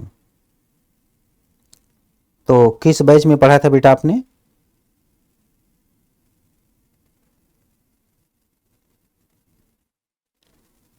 अगर पहले पढ़ चुके हैं और मेरा नोट्स आपके पास है तो ऐसी स्थिति में आप को लिखने की आवश्यकता, सारी बातें तो लिखने की आवश्यकता नहीं है। बहुत सी बातें संभव है कि मैं नहीं लिखवाऊं, बहुत से तथ्य जो है ऐसे लिखवाऊं जो आपने पहले नहीं लिखे होंगे, तो उसे नोट्स में ऐड करते चलिए। बस पुराना नोट्स क्लास में लेकर के बैठिए। हाँ चल लिख रही हैं sir, class was so good, I have no doubt, very good.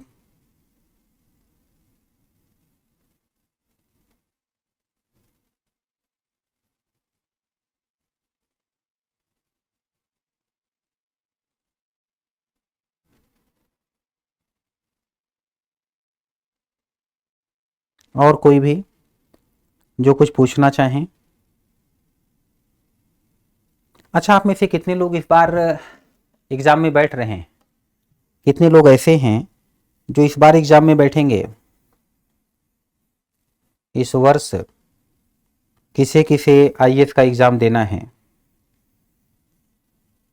जिन्हें भी देना हो, जो भी टॉपिक आप पढ़ें उस टॉपिक से पिछले वर्षों में आए हुए प्रश्नों को देखें, और जैसे ही पाठ्यक्रम का एक बड़ा हिस्सा कवर हो जाए, बल्कि मैं कहूँगा कि नहीं भी कवर हुआ है तभी आप टेस्ट सीरीज ले लें, तो शुरुआत में आपको अधिक प्रश्नों का उत्तर देने में कठिनाई जरूर महसूस होगी। निगेटिव मत होइएगा, क्वेश्चंस आपके सामने से गुजरेंगे, इससे भी क्या होता है, थोड़ा सा नज़दीकी बढ़ती है आपकी प्रश्नों के साथ, एक अच्छा माहौल आपको मिलता है जब आप जो है टेस्ट देते हैं। और धीरे धीरे करके जैसे जैसे आपकी पकड़ मजबूत होगी पाठ्यक्रम पर, पाठ्यक्रम भी कवर होता चलेगा, तो आपके स्कोर बढ़ने लग जाएंगे। मैं चाहता हूं कि आप थोड़ी सी नज़दीकी बढ़ाएं, बड़ी संख्या में प्रश्नों को फेस करें, आपको पता हो या ना पता हो, लेकिन लाभ मिलेगा।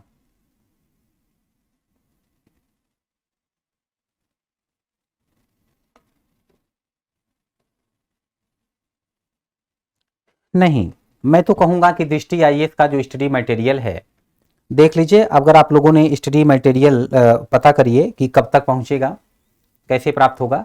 वैसे आप लोगों को शीघ्र ही स्टडी मटेरियल मिल जाता है, तो जो दृष्टि आईएएस का स्टडी मटेरियल है वही आप देखिए, और प्रीवियस ईयर के क्वेश्चन से जरूर रखिए अपने पास।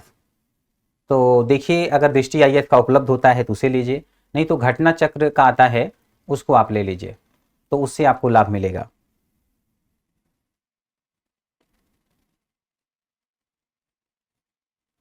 बहुत बढ़िया बेटा राहुल। देखिए, इस बात को भी ध्यान में रखिए कि जो कुछ मैं पढ़ाऊंगा तो वह तो आपके ज्ञान में वृद्धि करेगा, आपका कॉन्फिडेंस लेवल हाई होगा, मैक्सिमम क्वेश्चंस का आंसर आप दे पाएंगे। किंतु साथ ही एक बात और समझिए, जैसे मैं या कोई भी शिक्षक आपको किसी मोहल्ले में ले चल करके या किसी एरिया में किसी छोटे शहर में ले चल करके घुमा दे, और उस शहर से आपको अच्छा खासा परिचित करा दे, और फिर आपसे कोई पूछ ले कि बताना भाई साहब ये श्रीवास्तव जी का घर कहाँ है, तब आप बता सकते हैं, बहुत से घरों के बारे में बता सकते हैं, लेकिन आपसे अपेक्षा की जाए कि आप सारे घरों के बारे में जानते हो। कोई भी पूछ ले तो आप बता दें कि लेफ्ट मार के राइट मार के चले जाओ, ये पीली वाली बिल्डिंग होगी। और ऐसा तब हो पाएगा जब आपको मैं किसी छोटे शहर में घुमाऊं, उसके बाद आप लोग कई बार ऐसे बस निकल पड़िए उस शहर में, गलियों में घूमते हुए 2-4 बार ऐसे आप घूमिए, वहां पर उस एरिया में टहलिए, तो क्या होगा, धीरे धीरे करके आप प्रत्येक घर को पहचानने लग जाएंगे, घर के लोगों तक के बारे में आपको ज्ञान होने लग जाएगा। इस घर में इतने लोग रहते हैं, इस घर का व्यक्ति जो है ऑफिसर है, इस घर का व्यक्ति बैंक में क्लर्क है। अब सोचो, अगर आपसे कोई पूछता है भाई साहब बताना कि ये तिवारी जी का घर कहाँ है, आप तुरंत बता देंगे, है ना। भाई साहब बैंक में काम करते हैं एक व्यक्ति, उनका घर कहाँ है, आप तुरंत बता देंगे। तो टीचर जो कुछ पढ़ाए, इसके साथ जब आप एक अच्छा वक्त सेल्फ स्टडी के लिए देते हैं, तो सेल्फ स्टडी कर रहे हैं मतलब आप अकेले उस एरिया में घूमने निकल पड़े, तो इससे क्या होगा कि कोई भी प्रश्न कमीशन पूछता है आप उसका सही उत्तर बता देंगे, यही है। यह भी आपको करना है ना, ये कमीशन की डिमांड है, ये आपको अपनाना ही पड़ेगा। जितनी बेहतर आपकी योजना होगी और जितना बेहतर तरीके से आप योजना का क्रियान्वयन करेंगे, उतना ही बेहतर आपका रिजल्ट होगा और कम समय में होगा। आपकी योजना पर निर्भर करेगा कितना समय लगेगा और सिलेक्शन किस प्रकार से होगा या नहीं होगा।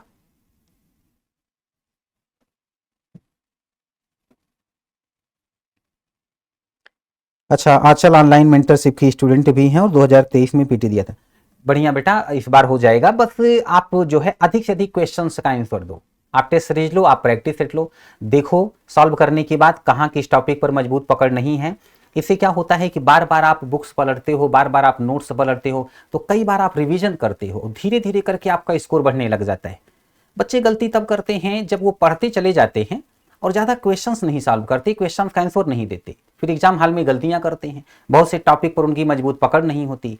तो जितना पढ़ना आवश्यक है, पाठ्यक्रम कवर करना आवश्यक है, उतना ही आवश्यक है बड़ी संख्या में क्वेश्चन फेस करना, टेस्ट सीरीज लगाना, जितना कर पाओ आप ये करना होगा।